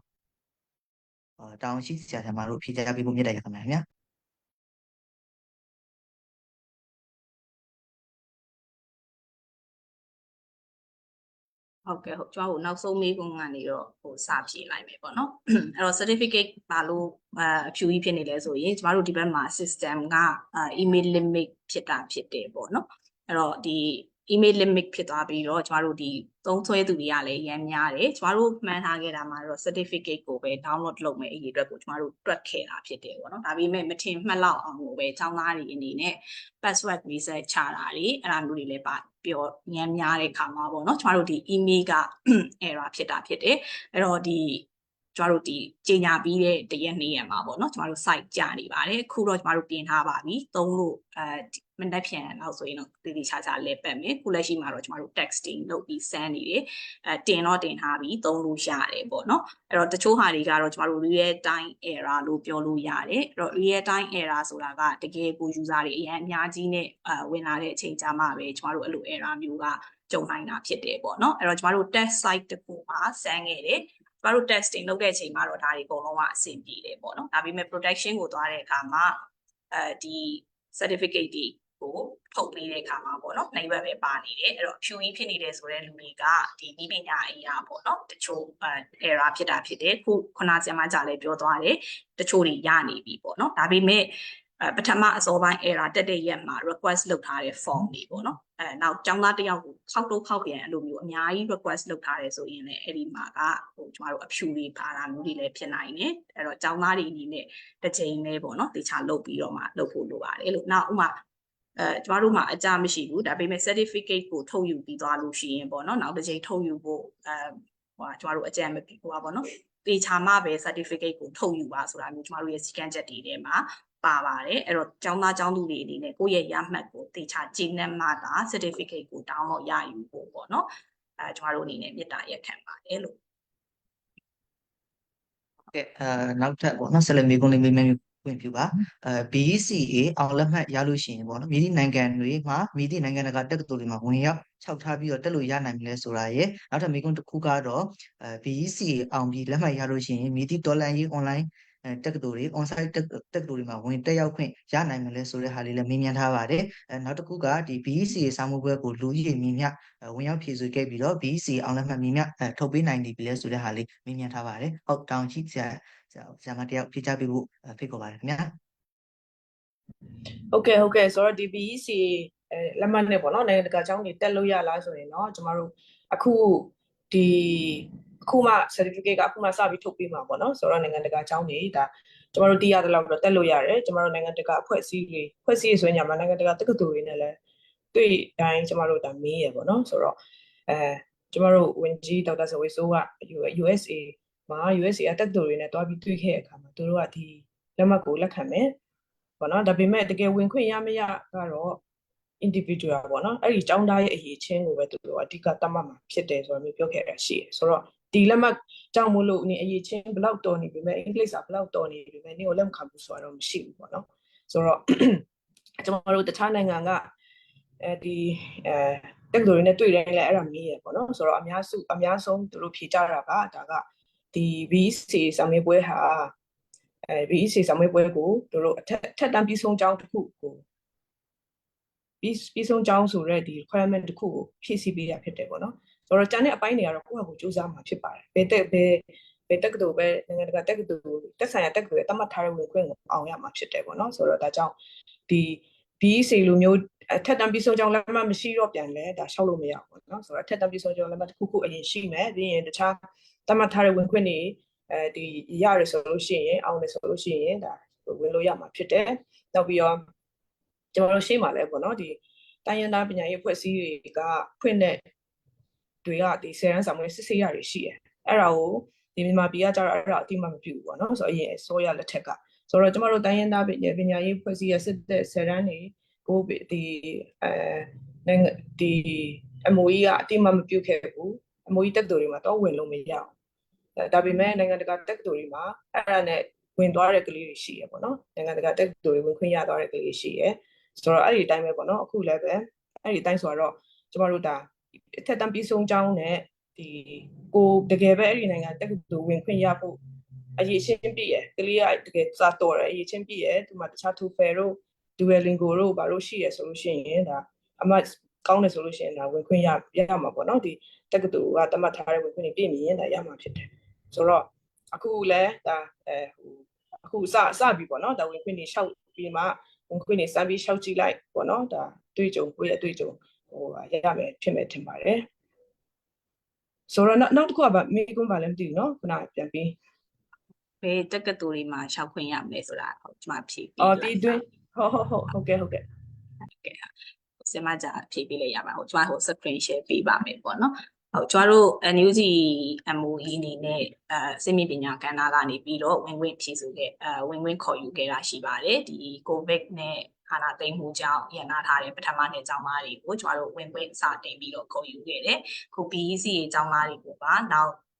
ဒီဝင်ခွင့်တွေမှာထည့်သွင်းခေါ်ယူသွားမှာဖြစ်တယ်ပေါ့နော်အဲ့တော့ကျောင်းသားကျောင်းသူတွေအနေနဲ့ဒီ MOE ရဲ့ page မှာတွားရောက်ပြီးတော့ကြည့်ရှုလို့ရပါတယ်အဲ့တော့ကျွန်တော်တို့ဒီ MES ကနေပြီးတော့ဒီ information တွေက carry on လုပ်သွားတာဖြစ်တယ်ပေါ့နော်အဲ့ဒါကြောင့်မို့လို့ကျောင်းသားကျောင်းသူတွေအနေနဲ့ကိုယ့်ရဲ့အချက်အလက်တွေကို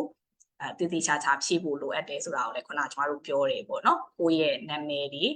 က nickname တွေလုပ်တယ်ဆိုလို့ရှိရင်ဒါတွေကိုကိုယ့်ရဲ့ ID တွေ email တွေနောက်မှတ်ပုံတွေနောက်ဆုံးလေးလုံးနဲ့ပြောင်းလဲလို့တဲ့နာမည်ရဲ့နောက်ခုလက်ရှိ system ထဲမှာပြောင်းထားတဲ့နာမည်တွေကိုကျွန်တော်တို့ဖြည့်သွင်းပြီးတော့ enquiry@be.moe.wa ပေးဖို့လိုတယ်ပေါ့နော်အဲ့တော့ကျွန်တော်တို့ပထမအကြိမ်ဝင်ခွင့်ခေါ်ယူတဲ့အခါမှာတော့တက္ကသိုလ်16ကျောင်းကနေပြီးတော့စတင်ခေါ်ယူခဲ့တာဖြစ်တယ်အဲ့တော့ဒီမှာအသေးစိတ် FAQ တွေကိုလည်းကျွန်တော်တို့တွားရောက်ပြီးတော့ကြည့်ရှုလို့ရပါတယ်ပေါ့နော်ကျွန်တော်တို့အရေးအတွက်ကတော့ခုနက PowerPoint မှာပြောခဲ့သလိုပဲကျွန်တော်တို့လျှောက်ထားတဲ့သူကအားလုံးကျွန်တော်တို့9500ရှိတယ်ပေါ့နော်ခုနဆရာမကြားလဲတော့ပြောသွားတယ်အဲ့တော့လျှောက်ထားတဲ့သူအားလုံးက9500ကျော်ရှိတယ်အခုဒီ valid ဖြစ်တဲ့ certificate ရရှိမဲ့အကြောင်းသားအရေးအတွက်ကတော့ကျွန်တော်တို့9000ဖြစ်တယ်ပေါ့နော်9000ဖြစ်တယ်ဖြည့်ဆို့သူအားလုံး9600ရှိတဲ့အခါမှာကျွန်တော်တို့ဒီပေါ့နော်invalid ဖြစ်တဲ့ကျောင်းသား6000ကိုနှုတ်လိုက်မယ်ဆိုရင်ကျမတို့မှာ certificate ရရှိမှာကကျောင်းသား9000ရှိပါတယ်လို့နောက်ခုန certificate အဖြူတွေဖြစ်နေတဲ့ကိစ္စပေါ့နော်အဲ့တော့ certificate အဖြူတွေဖြစ်တာကပေါ့နော်သူတို့က certificate မရတာမျိုးဖြစ်ပါတယ်အဲ့တော့အဲ့ဒီအတွက် message မှာလို့ပြထားတယ်ပေါ့နော်အဲ့တော့ဒီနောက်ပြီးတော့ certificate ကိုကျောင်းသားတွေအနေနဲ့လည်း6နာရီကြာတစ်ခါမှပဲ download ရယူနိုင်မှာဖြစ်ပါတယ်လို့ဟုတ်ကဲ့ဟုတ်ကဲ့အခုလိုဖြေကြားပေးသွားတဲ့တောင်ရှိချာမာတို့ကိုကျေးဇူးအများကြီးတင်ပါတယ်ဟုတ်နောက်ထပ်မှမေးမြန်းထားတာပေါ့နော် BEC အောင်လက်မှတ်ရခိုင်တော့မြတ်ထုတ်ခွင့်ရရှိပြီးတော့ရခိုင်တော့မြတ်ထုတ်ခွင့်မရသေးတယ်လေပေါ့နော်ဆိုတော့မေးခွန်းတစ်ခုရဲ့နောက်ပြီးဒီ BEC ဆောင်းဝဲပေါ့နော်ဆောင်းဝဲစည်းကမ်းနဲ့မကိုက်ညီ၍ certificate ထုတ်မရတဲ့သူတွေအနေနဲ့ရောထပ်မံဖြည့်ဆို့ခွင့်ရှိပါသလားဆိုတဲ့မေးခွန်းရဲ့နောက်တစ်ခုကဒီကျွန်တော်တို့ BEC ဖြည့်ဆို့ဖို့အတွက်စနေဟောင်းကျောင်းသားတွေကြံနေသေးတယ်ပေါ့နော်မဖြည့်ဆို့ရသေးတယ်အဲ့ဒီစနေဟောင်းကျောင်းသားတွေရောနောက်ထပ် BEC ဝင်ခွင့်ဖြည့်ဆို့ခွင့်ခေါ်တဲ့အခါမှာဝင်ရောက်ခြောက်ထားလို့ရနိုင်သေးသလားဆိုတဲ့မေးခွန်းလေးမေးမြန်းထားပါတယ်ဟုတ်ဒီမေးခွန်းလေးတွေကိုဖြည့်ဆို့ပေးဖို့အတွက်သက်ဆိုင်ရာဆရာမတို့ကိုဖိတ်ခေါ်အပ်ပါတယ်ခင်ဗျာ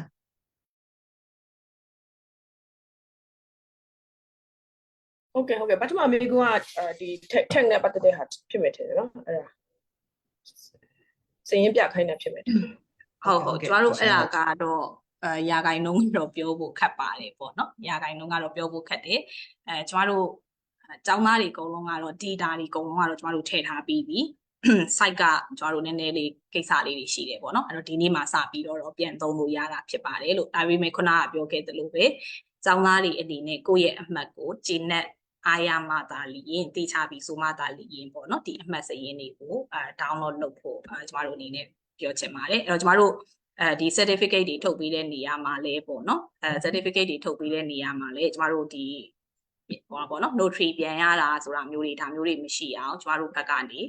တခါတည်းကြိုပြီးတော့စီစဉ်ပေးထားပါတယ်ပေါ့နော်နမူနာ certificate နမူနာပုံစံကိုပြပါမယ်ပေါ့နော်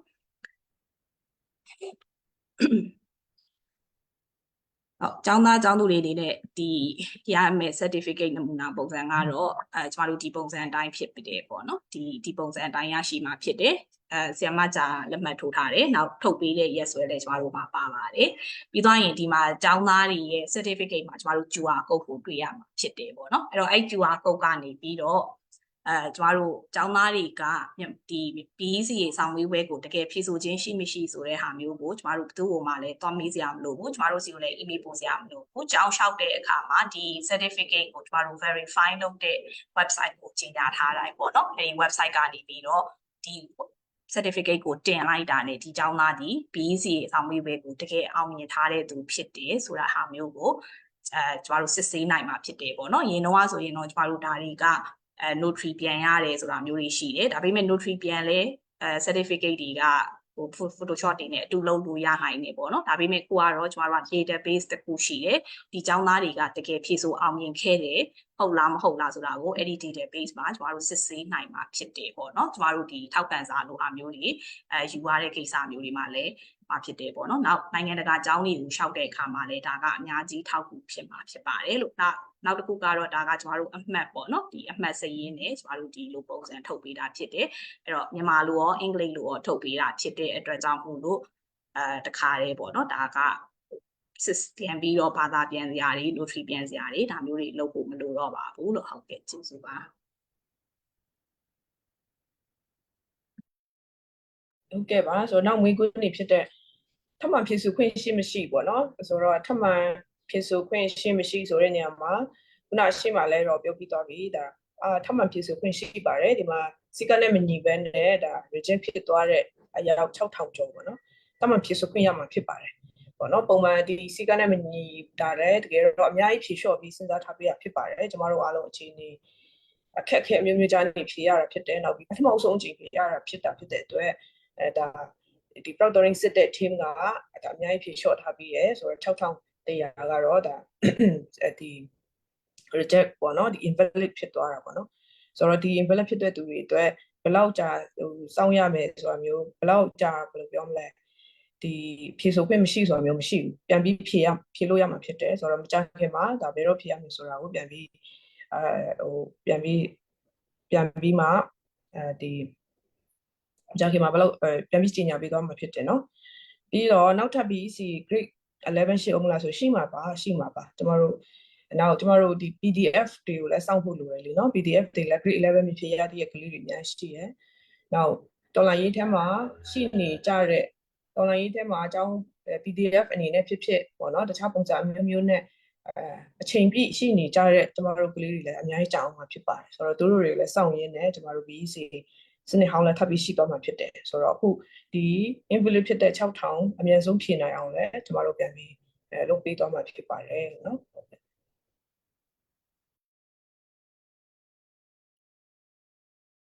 ဟုတ်ကဲ့အခုလိုဖြေချပေးသွားတဲ့ဆရာမတို့ကိုကျေးဇူးအများကြီးတင်ပါတယ်ဟုတ်ထပ်မံပြီးတော့ဒီမေးမြန်းထားတာပေါ့နော် BEC ဖြည့်ဆိုရန်ဖောင်ဖြည့်စခဲ့စဉ်ကပေါ့နော်ကိုကြီးအချက်လက်များလွဲမှားခဲ့တဲ့များကို certificate ထုတ်ပေးတဲ့အခါမှာပေါ့နော်ကိုကြီးအချက်လက်အမှန်ကန်များပြန်လည်ပြင်ဆင်လို့ရနိုင်ပါလားဆိုတဲ့မေးခွန်းလေးရဲ့ဒီကျွန်တော်တို့ကျောင်းသားအများစုက14လစောင့်ရတယ်တစ်နှစ်စောင့်ရတယ်လို့ပြောနေကြတယ်ပေါ့နော်ဒါကတကယ်ပဲဖြည့်ဆိုပြီး14လကြာအောင်စောင့်ပြီးမှအောင်စင်ထုတ်ပြန်ခဲ့တာလားဘယ်လိုကြောင့်လဲဆိုတာလေးလည်းရှင်းပြပေးနိုင်မလားဆိုပြီးမေးမြန်းထားပါတယ်ဟုတ်ဒါလေးတွေကိုဖြည့်ဆိုပေးနိုင်ဖို့အတွက်သက်ဆိုင်ရာဆရာတို့ဆရာမတို့ကိုဖိတ်ခေါ်ပါတယ်ခင်ဗျာဟုတ်ပထမcertificate ကိစ္စကိုကျွန်မပြောလိုက်မယ်ပေါ့နော်ဟုတ်ကျွန်တော်တို့ဒီ certificate မှာနာမည်ပြောင်းခြင်းလဲဆိုရင် ID ရယ် email ရယ်မှတ်ပုံတင်နောက်ဆုံးလေးလုံးရယ်နောက်ပြောင်းလဲလို့တဲ့နာမည်နဲ့အခုပေါ့နော်ကိုလက်ရှိကျွန်တော်တို့ရဲ့ database ထဲမှာထည့်ထားတဲ့နာမည်ကိုဖြည့်ဖို့လိုပါတယ်ပေါ့နော်အဲ့ဒါတွေကိုကျွန်တော်တို့ enquiry@be.moe.edu.ag ကိုပေးပို့ပြီးတော့ရပါတယ်လို့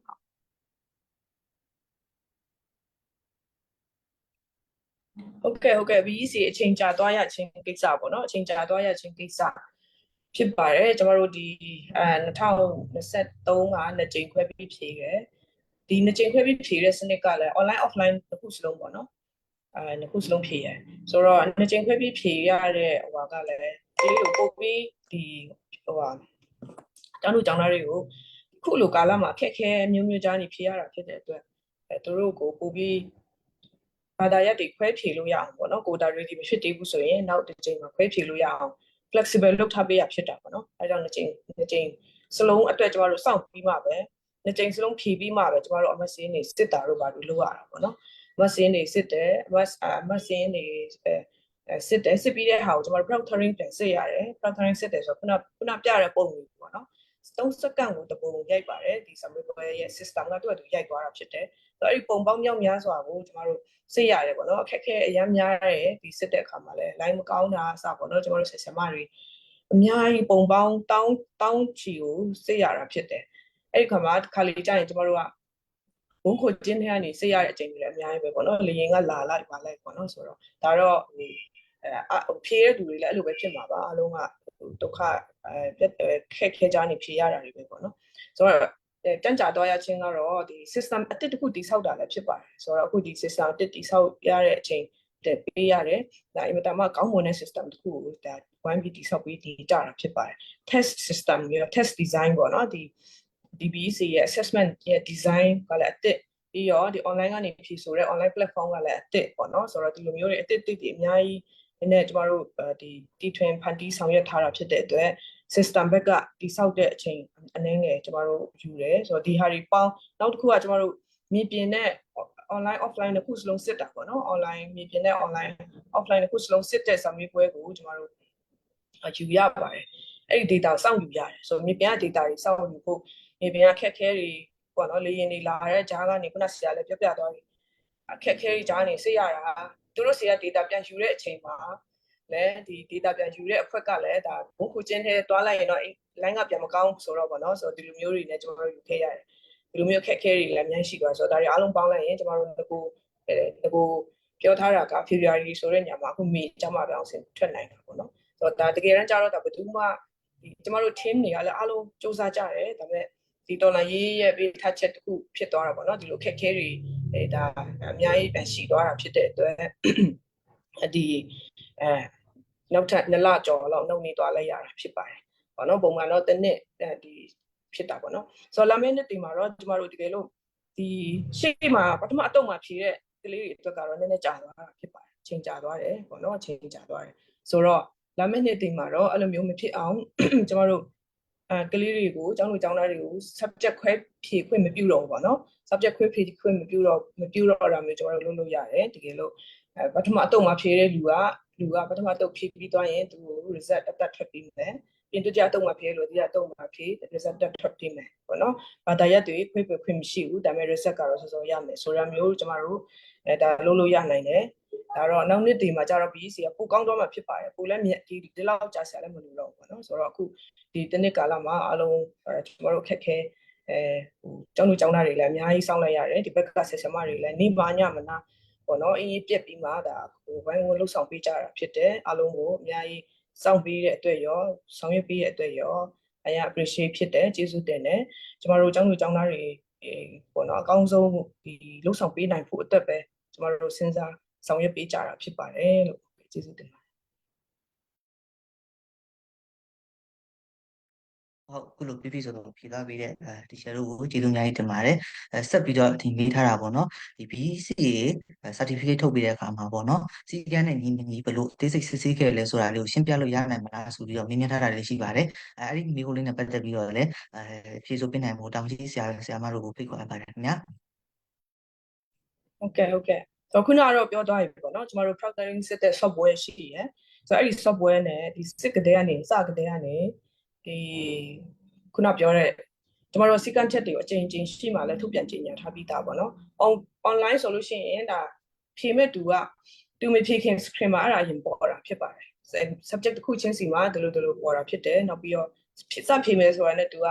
6လစာဖြေမဲ့ဒီ6လစာတွေထောက်ခွင့်ရှိရပေါ့နော်ဥပမာဒါဒီလိုမျိုးထောင်ပြရတာမျိုးတွေပေါ့နော်ဆိုတော့ဒီလိုမျိုးတွေသူကင်မရာကိုသူ interact လုပ်ရတာဖြစ်တယ်ဆိုတော့ကလေးတွေအများစုကတော့ဒါဒီ64%ကပေါ့နော်ဒါမမကန်ကန်နဲ့ကောင်းမွန်ဖြည့်ဆိုဒီလိုမျိုးသူတို့စီကံချက်နဲ့အညီသူတို့ဖြည့်ဆိုနိုင်ခဲ့ကြတာဖြစ်ပါတယ်ဆိုတော့ကဒီစစ်ဆေးတဲ့အခါမှာတော့အဲ့ဒီ result တွေတောင်းချီရဲ့အဲ့ဒီဓာတ်ပုံမှတ်တမ်းတွေကိုကျွန်တော်တို့တစ်ခုချင်းစစ်ရပါတယ် ဒါကြောင့်စစ်တဲ့အခါမှာလည်းဒါအရန်ပင်ပန်းလေပေါ့နော်ပင်ပန်းကြီးရဘာကြောင့်ဆိုစက်နဲ့စစ်တာမဟုတ်ဘူးကျမတို့ကစက်နဲ့စစ်တာမဟုတ်ဘူးလူကိုယ်တိုင်စစ်တာဖြစ်တဲ့အတွက်ဒါတယောက်ချင်းစီရဲ့ပုံ300လောက်ရှိရပေါ့နော်ဒါတယောက်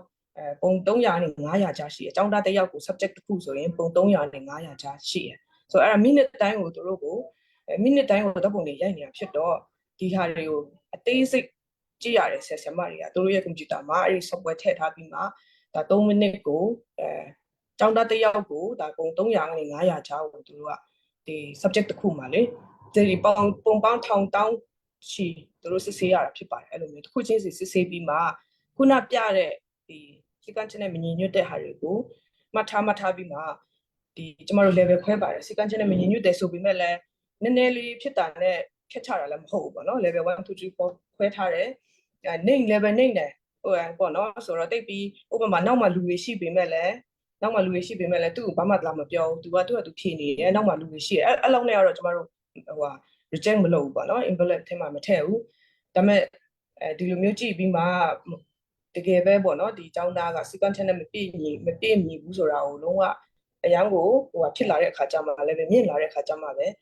ကျမတို့ကဒီ rejection နဲ့ထည့်တာဖြစ်ပါတယ်ပေါ့နော်အများကြီးဖြေလျော့ထားပြီးရဲ့နောက်ဒီဟို online ဒီလိုမျိုး inter တွေနဲ့ဒီတိုင်းပြောတာခေါ်တာလောက်ကတော့လည်းဒါဘာမှလည်းမလုပ်ထားဘူးပေါ့နော်အဲ့လိုမျိုးတွေလည်းမလုပ်ထားဘူးဒါပေမဲ့တကယ်တမ်းဒီဘေးမှာလူနေပြီးမှဖြေရတွေအများကြီးရှိတယ်ဆရာလူတယောက်ကပဲလူအကြောင်းသား20ကျော်ရဲ့ဒီမိကွန်းတွေကိုဖြေပေးနေရလို့လည်းတွေ့ရတယ်ပေါ့နော်သူတယောက်တည်းရပဲလူကြီးတယောက်ကပဲအလုံးရဲ့အယောက်20ကျော်ရဲ့ဟာကိုဖြေပေးရမျိုးတွေကအစပေါ့နော်ဒီခုနလည်းအများကြီးရောပြပြီးသွားတယ်အဲ့လိုမျိုးတွေအများကြီးကိုဒါကျမတို့ဆရာမတွေကတစ်ခုချင်းစီပေါ့နော်အေးတော်တော်ပြည့်ရတယ်တော်တော်လေးခက်ခဲတယ်ပေါ့နော်တစ်ခါလေကြာရင်ကျမတို့ဘုံခိုကျင်းထဲမှာဟိုလေရင်နေလာလို့ဘုံခိုကျင်းထဲမှာတွားစစ်မယ်ဆိုလို့ရှိရင်တော့ line မကောင်းပြန်တော့လေရင်လာရဲလာပါစေဆိုပြီးအဲ့လိုမျိုး risk တွေယူပြီးပေါ့နော်စစ်ရတာလည်းအများကြီးပေါ့နော်ဆိုတော့အဲ့ဒါကြီးကြောင့်မလို့ဒါဒီလိုမျိုးစနစ်နဲ့ပုံစံနဲ့စစ်ဆေးခဲ့ရတာဖြစ်တယ်ကျမတို့တယောက်ချင်းစီကိုလည်းemail တွေထဲမှာဒါတွေပို့ချင်တယ်ဒါပေမဲ့ဒါ security risk ကအများကြီးရပေါ့နော်တယောက်ချင်းစီဒါကြောင့်မလို့ဒီ complaint process ကိုကျမတို့လုပ်ထားတာဖြစ်တာပေါ့နော်ဒါကြောင့်မလို့ဒီစစ်ဆေးတဲ့ပုံစံကိုကြတော့ဒီလိုမျိုးနဲ့ကျမတို့အချိန်ယူပြီးမှ software နဲ့ပေါ့နော်စစ်ဆေးခဲ့တာဖြစ်တယ်လို့ဆိုတင်ပါတယ်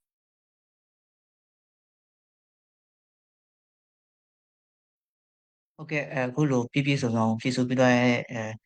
share ကိုလည်းကျေးဇူးအများကြီးတင်ပါတယ်ဟုတ်အခုပေါ့နော်ထပ်ပြီးတော့မိကုန်းပါပေါ့နော်နောက်အတုတ်တွေအတွက်စီးရင်သွင်းဖို့နော်ဖြည့်စုံချိန်ဘယ်တော့လောက်စနိုင်မလဲပေါ့နော်email ပို့ပြီးမြင်ထားတဲ့ကျောင်းသူကျောင်းသားတွေလည်းရှိပါတယ်အဲ့ဒီအတွက်ကောပေါ့နော်ဒီဆရာဆရာမတို့ဘက်ကဘယ်လိုမျိုးအတီးပေးချင်တာမျိုးတွေလုပ်ဖို့ရှိမလဲဆိုတာတွေလည်းသိချင်ပါတယ်ဆိုပြီးတော့မြင်ထားပါတယ်ဟုတ်ဒါနဲ့ပတ်သက်ပြီးတော့ဖြေကြားပေးဖို့အတွက်တောင်းကြီးဆရာဆရာမတို့ကိုဖိတ်ခေါ်ပါတယ်ခင်ဗျာဟုတ်အဲ့ဒါတော့ဟိုကျမတို့ပြီးတန့်ကြီးညာချက်တွေဆက်ပြီးတော့ထွက်မှာဖြစ်ပါတယ်လို့ကျမတို့ MOE page ကနေပဲဟိုတရားဝင်ကြီးညာသွားမှာပေါ့နော်ဟိုကျမတို့အကုန်လုံးကိုလည်း MOE page ကနေပဲကြီးညာသွားတာဖြစ်တယ်ပေါ့အဲ့တော့ဒီကျမတို့ကြိုးပြီးတော့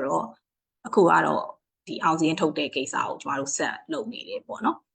အခုလောလောဆယ်အထိတော့ကျမတို့ဒီ certificate download လုပ်သွားတဲ့အရေးတက်ကကျမတို့980လောက်ရှိနေပြီပေါ့နော်ဒါကတော့ခုလက်ရှိမှာ download လုပ်ပြီးသွားတဲ့အရေးအတွက်ဖြစ်တယ်ကျမတို့ site ကခုနပြောသလိုပဲ site ကတချို့နည်းနည်းလေး error လေးတွေရှိနေတယ်ပေါ့နော်ဒီရဲ့တိုင်း error လေးတွေရှိနေတဲ့အတွက်တော့အစရက်ဒီမှာ download လုပ်မရဘူးဆိုတာမျိုးကြီးဖြစ်တယ်အဲ့တော့ကျောင်းသားကျောင်းသူတွေအနေနဲ့တော့ခု download လုပ်လို့ရပါပြီလို့ပြောချင်ပါတယ်ပေါ့နော်ဟုတ်ဆောင်မှုပဲနောက်ဆောင်မှုပဲကတော့ကျမတို့ကြီးညာပါလိမ့်မယ်ပေါ့နော်ဒါပေမဲ့ဒါ policy team တွေရောကျမတို့ပြန်နေပြီးတော့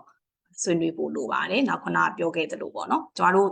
14လကြာတယ်ဆိုတဲ့ကိစ္စပေါ့နော်တကယ်တော့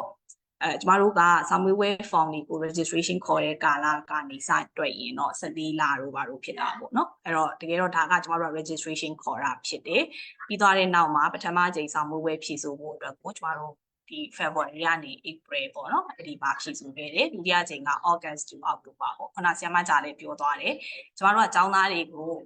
စစ်ဖြစ်တဲ့ဒေတာကကလေးတွေပေါ့နော်ကျမတို့ကအဓိကစဉ်းစားတဲ့အခါမှာ ဖြည့်နေရင်းနဲ့ပြေးရတာမျိုးလည်းဖြစ်တယ်အဲ့တော့စာမကျက်နိုင်ဘူး3ဘာသာဖြည့်လို့ရတယ်ဒုတိယအကြိမ်မှာနောက်3ဘာသာဖြည့်လို့ရတယ်ဆိုတာမျိုးပြီးလိုက်တဲ့အခါမှာကျမတို့ကပထမအကြိမ်ပြီးတဲ့အခါမှာဒီစာမွေးပွဲစစ်ဆေးခြင်းလုပ်ငန်းစဉ်ကိုစလို့မရအောင်ပေါ့နော်အဲ့တော့ကျမတို့စောင့်ရတယ်ဒုတိယအကြိမ်အောက်တိုဘာလာပြီးတော့မှသာကျမတို့စာမွေးပွဲစစ်ဆေးခြင်းကိုစတင်နိုင်တာဖြစ်တယ်ပေါ့နော်အဲ့တော့ခုနဆရာမကြပြောသလိုပဲဒုတိယအကြိမ်စာမွေးပွဲဖြည့်ဆိုတဲ့ပေါ့နော် BEC စာမွေးပွဲဖြည့်ဆိုဖို့ကျမတို့ရှောက်ပါခေါ်ယူတဲ့အခါမှာတော့ဒါမျိုးကိစ္စတွေကိုမူဝါဒအရကျမတို့တွေလည်းပြန်လဲစဉ်းစားသွားမှာဖြစ်တယ်တစ်ချိန်တည်းမှာပဲ6ပါလာလုံးပြီးဖြည့်ရမယ်ဆိုတာမျိုးပေါ့နော်နောက်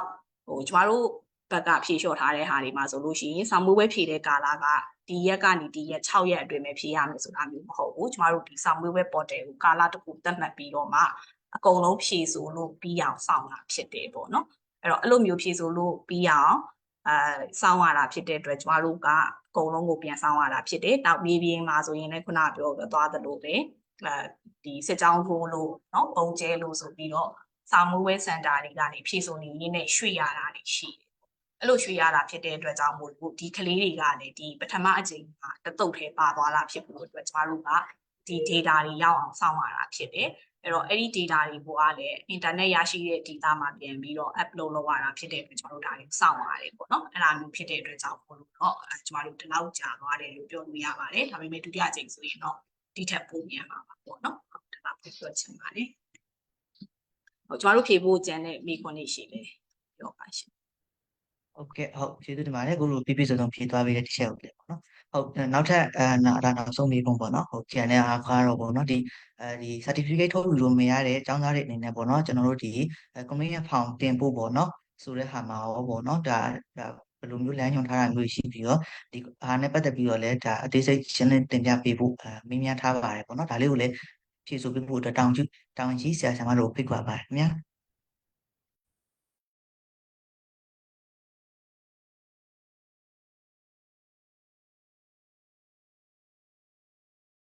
ဟိုတစ်ချက်လောက်ပြန်ပြောပြပေးပါဟော IT ဘက်ကဖြေမှလားမသိဘူးနော်ဟုတ်ဖြေဦးစင်ပါဒီစာကိုခုနမေးလိုက်တာဟုတ်ကဲ့ဆိုတော့ဒါကကျမတို့ဟိုပါပေါ့နော်ဒီ complaint form ပြန်လဲရှောက်ဖို့အတွက်ကျမတို့3000ဆိုပြီးတတ်မှတ်လိုက်တာပေါ့နော်3000တတ်မှတ်လိုက်တယ်ပြီးရင်ဒါကိုဒီ NUG ရဲ့ bank တွေ NUG pay တွေကနေတစ်ဆင့်ကောက်ဖို့ဆိုပြီးတတ်မှတ်လိုက်တယ်ပေါ့နော်ဆိုတော့ဒါဒီလိုမျိုးဒါကျမတို့ကပုံမှန်လုပ်စင်လိုမျိုးပေါ့ဒီ complaint form ရှောက်တဲ့အကြောင်းသားတွေဒါဒီကိုကမကန်ဖြစ်ရတဲ့အတိုင်းနဲ့ပေါ့နော်ဘာလို့ဟိုဒီလိုမျိုးပဲခံရတဲ့စင်းမှာပါလဲဆိုတာမျိုးသိချင်တဲ့ကလေးတွေအတွက်ကျမတို့ခွင့်ရေးပေးရဖြစ်ပါတယ်ခွင့်ရေးဒါတို့ရထိုက်တဲ့ခွင့်ရေးပေါ့နော်အကြောင်းသားတွေရှိတင်ပါတယ်ပေါ့နော်ဒါကြောင့်မလို့ဒီလိုမျိုးဒီ chance ကိုပေးထားတာဖြစ်တယ်ဆိုတော့မမျှော်လင့်ပဲနဲ့ပေါ့နော်ဒီ3000ကိစ္စကကျမတို့မမျှော်လင့်ပဲနဲ့အရန်ကိုပေါက်သွားတာပေါ့နော်အရန်ကိုပြောစရာတွေဖြစ်သွားတာဒါကြောင့်မလို့ဒါကျမတို့လည်းပြန်ပြီးအားလုံးနဲ့ပြန်လဲဆွေးနွေးညှိနှိုင်းပြီးမှပြန်သုံးသပ်တော့မှဖြစ်ပါတယ်ဒါကတော့ကျမတို့ပြောထားပြီးတဲ့အတိုင်းပဲပေါ့နော်ဒီ proctoring ကိုစစ်တဲ့ process ကကျမတို့ manual လုပ်ရတယ်ဆိုတော့တယောက်ချင်းစီကိုလုပ်ရတာဖြစ်တဲ့အတွက်ကျမတို့ဒီဟာကိုကျမတို့လုပ်နေအရန်complaint တွေ6000စလုံးတက်လာခဲ့လို့ရှိရင်ကျမတို့တော်တော်လေးအချိန်ပြန်ပေးရမယ်နောက် submit ပွဲပြန်လုပ်ဖို့အတွက်ကျမတို့အရန်ပြန်နှုတ်နေသွားနိုင်တယ်ပေါ့နော်အရန်ပြန်နှုတ်နေသွားနိုင်တယ်ဒီလိုမျိုးကိစ္စတွေရှိရောကျမတို့ကဒီ complaint form ကိုတကယ် complaint တက်ထိုက်တဲ့သူတွေပဲတက်လာဖို့မျှော်လင့်ချက်နဲ့ပေါ့နော်အဲ့လိုမျှော်လင့်ပြီးမှဒီလိုမျိုးpolicy နဲ့လုပ်လိုက်ရတာဖြစ်တယ်အခုလိုမျိုးဒီပေါ့နော်ဒီလောက်ဆိုးဝါး response ရမယ်လို့ကျွန်တော်တို့ကမျှော်လင့်ထားဘူးပေါ့နော်မျှော်လင့်ထားဘူးတကယ်တမ်းကျတော့ complaint form တက်တာက complaint လုပ်တာကဟိုလွန်ခဲ့တဲ့စစ်ကောင်စီဆိုရမှာတောက်လျှောက်မှာကိုယ့်ရဲ့အဲ့ဒီတုန်းကဒီစာမွေးပွဲစနစ်ဒီမှာလက်ပြီးလာယူမှုတွေရှိပြီးမယ်လေကိုယ့်ရဲ့ complaint ပေါ့ကိုယ့်ရဲ့စာမွေးပွဲရက်လက်ကို complaint လုပ်ခွင့်တစ်ခါမှမရှိခဲ့ဘူးပေါ့နော်ဒါပေမဲ့ NLD လက်ထက်မှာတော့ complaint လုပ်ခွင့်ရှိခဲ့တယ်တပါတာကို1000ပေးရပါတယ် complaint လုပ်တယ်ဆိုလို့ရှိရင်ပေါ့နော်ဒါသူရဲ့ complaint လုပ်တဲ့ process ဆရာမတွေကိုပြန်စုရတယ်ဆရာမတွေအစအနေပြန်ပြီးမှလုပ်ရတာမျိုးတွေပေါ့နော်တို့တွေအချိန်ပေးရတာမျိုးတွေရှိတယ်ဆိုတော့တပါတာကို1000ပေးခဲ့ရတာဖြစ်တယ်ဆိုတော့ကျမတို့လည်းဒါ complaint လုပ်တဲ့ process ကကြတော့ကျမတို့အစအနေပြန်ပြီးမှပုံမှန်တွားရမယ့် process လည်းရှိရပါတော့အခုကျမတို့အခုဒီစာမွေးပွဲအခု research ပြီးသွားပြီဆိုတာနဲ့နောက်စာမွေးပွဲကိုမြန်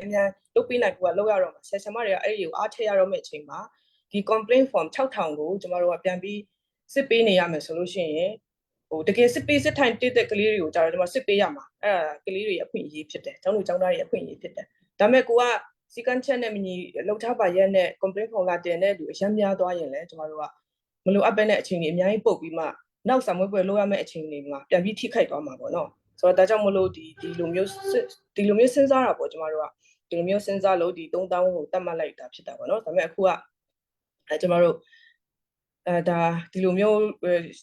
ဒီထွက်လာတော့ပေါ့နော်ဒီလိုမျိုး complaint တွေsorry ဒီလိုမျိုး response တွေဒီလိုမျိုး feedback တွေအများကြီးထွက်လာတော့ကျွန်တော်တို့လည်းဘလို့အလုံးဝိုင်းဝန်းပေါ့နော်အလုံးနဲ့ပြန်လဲညှိနှိုင်းဆောင်ရွက်တွားကြရမယ့်အနေအထားဖြစ်ပါတယ်လို့ပေါ့နော်ဒီဘက်ကဆရာမတွေရဲ့အခက်အခဲနဲ့ပေါ့နော်ဒီကျောင်းသားတွေအဆင်ပြေနေအောင်လုပ်ပေးနိုင်ဖို့အတွက်ပေါ့နော်အလုံးလည်းနဲ့လည်းညှိနှိုင်းတောင်းပြင်ဆွေးနွေးတော့ခုလည်းလိုအပ်ပါတယ်ကျေးဇူးတင်ပါတယ်ဟုတ်ကဲ့ပါအခုလိုဒီပေါ့နော်ဒီ certificate ထုတ်ယူလို့မရတဲ့ကျောင်းသားတွေအတွက်ဒီ complaint form နဲ့ပတ်သက်တဲ့ဒီမိကွန်းလေးပြည့်စုံဖြည့်ဆို့ပေးသွားတယ်ပေါ့နော်ဒီအမျိုးသားညီရေးဆိုတာပညာရေးဝန်ကြီးဌာနဒုတိယဝန်ကြီးဆရာမဒေါက်တာထွက်ပြောင်းလည်းကျေးဇူးအထူးပင်တင်ရှိပါတယ်ခင်ဗျာဟုတ်ဆက်လက်ပြီးတော့အခမ်းအနားစီရင်နိုင်သွားဖို့အတွက်ကိုဒီအခမ်းအနားမှုဖြစ်တဲ့ဆရာဘရိတ်ကိုအခမ်းအနားစီရင်ပြန်လွှဲအပ်ပါတယ်ခင်ဗျာဟုတ်ကဲ့ပါကျွန်တော်တို့ရဲ့ဒီဟုတ်ကဲ့ပါ IT ဘက်ကပြောလို့ရှိမှတင်ပါတယ်ဗျဟုတ်ကဲ့ဟုတ်ကဲ့ပါဟုတ်ကျမတို့တချို့ system update တချို့နည်းနည်း screen share ပြလိုက်ချင်ပါတယ်ပေါ့နော်ဟုတ်ကြည့်တဲ့သူတွေလည်းတခါတည်းသိသွားအောင်ပေါ့နော်အဲ့တော့ကျမတို့ MOE ရဲ့ LMS တွေပေါ့နော်LMS တွေမှာကျမတို့ဒီဟာတွေကိုလုပ်ထားတယ်ပေါ့နော်အဲ့တော့ MES ကအခုကျောင်းသားကျောင်းသူတွေအနေနဲ့သုံးလို့ရပါပြီပေါ့နော်သုံးကြည့်ပါပေါ့ဒါပေမဲ့ကျမတို့ကိုယ်တိုင်ကလည်း resource limit က resource ဖြစ်တယ်ပေါ့နော်တချို့ budget limit ဖြစ်တာဖြစ်တဲ့အတွက်ကျမတို့မှာတချို့ခက်ခဲတွေတော့ရှိတယ်နည်းပညာဆိုင်ရာအခက်ခဲပေါ့နော်ကျမတို့မှာကနည်းပညာကရပါတယ်နည်းပညာရှိပါတယ်ပေါ့နော်ဒါပေမဲ့တချို့ budget ကိစ္စလိုဟာမျိုးတွေကျမတို့မှာထည့်သွင်းစဉ်းစားရတာအများကြီးဖြစ်တဲ့အတွက်တချို့ inconvenient ဖြစ်တာတွေတော့ရှိနိုင်ပါတယ်ပေါ့နော်အဲ့တော့ကျမတို့ဒီမှာကျောင်းသားတွေရဲ့ကုတ်နံပါတ်တွေထည့်လို့ရတယ်ခုနပြောခဲ့သလိုပဲဒီမှာလျှို့ဝှက်ကုတ်မိတွေပါသလားဆိုတဲ့ဟာပေါ့နော်အဲ့တော့ကျောင်းသားကျောင်းသူတွေနဲ့ကိုယ့်ရဲ့ password မိတယ်ဆိုရင်ဒီကနေတိုက်ရိုက်ဝင်ပြီးတော့ဖြည့်လို့ရတယ်ဒါပေမဲ့ ID နံပါတ်တွေ email တွေတော့မှန်ဖို့လိုတယ်ပေါ့နော်မဟုတ်လို့ရှိရင်ဒီ password reset ချတဲ့ဟာကရောက်မှာမဟုတ်ဘူးအဲ့တော့ဒီဥစ္စာကတော့နောက်ကျမတို့ဒီ email ပေါ့နော် password မေ့သွားတယ်ကျမတို့စီကိုလာမေးစရာမလိုဘူးကိုယ့်ဘာကိုယ်တခါတည်းလုပ်လို့ရတဲ့ဟာမျိုးဖြစ်တယ်ပေါ့နော်အဲ့တော့ဒီဥစ္စာကိုလည်းလုပ်စေချင်ပါတယ်လို့နောက်တစ်ခုကကျမတို့ဒီမှာပေါ့နော်website က MES site ရှိတယ် LMS site ရှိတယ်အဲ့တော့ကျမတို့ဒီမှာ certificate verify system ဆိုပြီးတော့ verify.moeedu.org ဆိုပြီးတော့ရှိပါတယ်အဲ့တော့ဒီမှာခုနကကျမတို့နမူနာပြသွားတဲ့ certificate တွေရပြီပေါ့နော်အဲ့တော့ certificate ရပြီဆိုတဲ့သူတွေဒီနဲ့လိုအပ်တယ်ဆိုလို့ရှိရင်ဒီမှာလာပြီးတော့ကိုယ့်ရဲ့ certificate ကိုစစ်ဆေးလို့ရပါတယ်ကျမတို့ရဲ့ဒီ database ထဲမှာအမှတ်တွေကထည့်ထားပြီးသားဖြစ်တယ်အမှတ်တွေအောင်စင်းရင်းတွေကထည့်ထားပြီးသားဖြစ်တဲ့အတွက်ဒီကျောင်းသားကဒီကျောင်းသားအစစ်မှတ်ဖြစ်ပါတယ်ဆိုတာကိုဒီမှာလာပြီးတော့စစ်ဆေးလို့ရမှာဖြစ်ပါတယ်လို့အဲ့တော့သူကခုနကပြောသလိုပဲတစ်ခါ request လုပ်ပြီးကျမတို့6နာရီချာမှတစ်ခါပဲလုပ်လို့ရမှာဖြစ်တယ်ပေါ့နော်အဲ့တော့သုံးဆွဲတဲ့သူတွေလည်းအများများတယ်နောက် certificate ထုတ်ယူတဲ့သူတွေလည်းအများများနေသေးတာဖြစ်တဲ့အတွက်ကြောင့်မို့လို့ကျမတို့ဒီနဲ့မလိုအပ်ဘူးဆိုရင်တော့မသုံးသေးတာကောင်းတယ်ပေါ့နော်မသုံးသေးတာကောင်းတယ်ကျမတို့တချို့ဟာတွေက resource optimization လုပ်ထားတာဖြစ်တယ်ပေါ့နော်အဲ့တော့ဒီမှာလာပြီးတော့ကိုယ့်ရဲ့ certificate ကိုစစ်ဆေးလို့ရမှာဖြစ်တယ်ကိုရထားတဲ့ BEC အောင်နံပါတ်ကိုလာပြီးတော့တင်လိုက်တယ်ဆိုလို့ရှိရင်ကျမတို့ email နော် request လုပ်မှာဖြစ်တယ်အဲ့တော့ email တွေကိုကိုယ့်ရဲ့ဒီပေါ့နော်ဒီစနစ်ကဟုတ်သလားမဟုတ်သလားဒီ certificate စစ်သလားမဟုတ်စစ်သလားဆိုတာနဲ့ပတ်သက်ပြီးတော့ပြန်နေပြီးတော့စစ်ဆေးနိုင်မှာဖြစ်ပါတယ်လို့အဲ့တော့ကျောင်းသားကျောင်းသူတွေအနေနဲ့ဒီမှာသွားပြီးတော့ကျမတို့ရဲ့တချို့ information တွေလိုအပ်တဲ့ဟာတွေကိုဒီမှာသွားပြီးကြည့်လို့ရမယ်နောက်ဒီ basic education completion assessment page ပေါ့နော် LMS မှာဆိုတော့ကျမတို့စီကံချက်တွေရေးထားတယ်နောက်ဖြည့်ဆိုမဲ့ကျောင်းသားကျောင်းသူတွေအနေနဲ့ဆိုလို့ရှိရင် MBS ကိုဘယ်လိုမျိုးသုံးရမလဲဆိုတော့ဟာမျိုးတွေကျမတို့ဒီမှာပေးထားရတယ်ပေါ့နော်ဒီမှာကျမတို့ကြည့်လို့ရပါတယ် BEC အတွက်ဘယ်လို registration လုပ်မလဲကျမတို့ computer version phone version နဲ့လုပ်ပေးထားတယ်နောက်ဒီ LMS exam account ဆိုတာဘာလဲပေါ့နော်အဲ့တော့ဒါမျိုးတွေကိုကျမတို့ကြည့်လို့ရပါတယ်လို့အဲ့တော့ဒီကျောင်းသားကျောင်းသူတွေနဲ့သိရှိနိုင်တဲ့ information တွေကိုဒီမှာမေးလို့ရပါတယ်ပေါ့နော် ဟုတ်ကဲ့ပါဟုတ်ကျမတို့ဘက်ကတော့ဒီလောက်ပါပဲ ဟုတ်ကဲ့ပါအခုဆိုရင်ကျွန်တော်တို့ရဲ့ဒီနေ့အခမ်းအနားရဲ့ကျွန်တော်အစီအစဉ်6ရက်လုံးပြီးဆုံးသွားပါပြီဟုတ်ကဲ့ပါအောင်မြင်စွာပြီးဆုံးသွားပါပြီအဲ့တော့ကျွန်တော်တို့ရဲ့အခြေခံပညာပြီးမြောက်ကြောင်းစစ်ဆေးအကဲဖြတ်ခြင်းနဲ့ပတ်သက်ပြီးတော့သတင်းအချက်အလက်မျှဝေခြင်းကဏ္ဍအောင်မြင်စွာပြီးဆုံးကြောင်းကြေညာအပ်ပါတယ်ခင်ဗျာဒီတက်ရောက်ဆွေးနွေးပေးကြတဲ့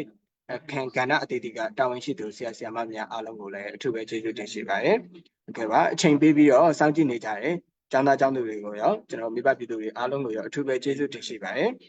နောက်ထပ်ပြောကြားလိုတာကတော့ certificate ညှင်းပယ်ခြင်းခံကြရတဲ့ကျောင်းသားကျောင်းသူတွေကလည်းစိတ်ဓာတ်မကြကြဖို့နဲ့နောက်လာမယ့်အချိန်တွေမှာထပ်မံစူးစမ်းပြီးတော့ဝင်ရောက်ဖြည့်ဆို့နိုင်တယ်ဆိုတာကိုလေးကိုလည်းသတင်းကောက်ပါလိုပါတယ်ပြီးတော့မိမိတို့ဘက်ကနေပြီးတော့အမှန်တကယ်မှန်ကန်စွာဖြည့်ဆို့ခဲ့ပြီးတဲ့အခါမှာညှင်းပယ်ခံရတယ်ဆိုလို့ရှိရင်လည်းကျွန်တော်တို့ဘက်ကနေပြီးတော့ကျောင်းသားတွေကိုအခွင့်အရေးပေးတဲ့အနေနဲ့ complaint form တွေကိုတင်လို့ရတယ်ဆိုတာလေးကိုလည်းသတင်းကောက်ပါလိုပါတယ်ကျွန်တော်တို့ဒီမှာငွေကြေးကောက်ခံတယ်ငွေကြေးပမာဏ3000ကောက်ခံတယ်ဆိုတဲ့ပမာဏကလည်းဒါကျွန်တော်တို့ဒီ certificate ညှင်းပယ်ခံရတဲ့သူအားလုံးဒီကြိုင်တဲ့ complaint form တက်မလာစေဖို့လည်းကျွန်တော်တို့ဟန်တာထားတာဖြစ်ပါတယ်အဲ့တော့မိမိတို့ဘက်ကနေအမှန်တကယ်မှန်ကန်တယ်ဆိုရင်တော့ဒီ form ကိုတင်လို့ရမှာဖြစ်ပါတယ်ဒီပမာဏကလည်းဒါကျွန်တော်တို့6ဘာသာစလုံးကိုဆရာမတွေကအစအဆုံးပြန်ဆက်ရမှာဖြစ်တဲ့အတွက်ကျွန်တော်တို့ဒါတစ်ဘာသာကို9000လုံးလောက်ပဲကြာတာဖြစ်တဲ့အတွက် data ဘိုးတာဖြစ်တယ်ဆိုတာကိုလည်းကျွန်တော်တို့ပြောကြလိုပါတယ်ဟုတ်ကဲ့ပါအားလုံးကိုကျေးဇူးအများကြီးတင်ပါတယ်ခင်ဗျာကျွန်တော်တို့ရဲ့အစီအစဉ်လေးကိုရန်နာခွင့်ပြုပါခင်ဗျာဟုတ်ဟုတ်ကဲ့ပါ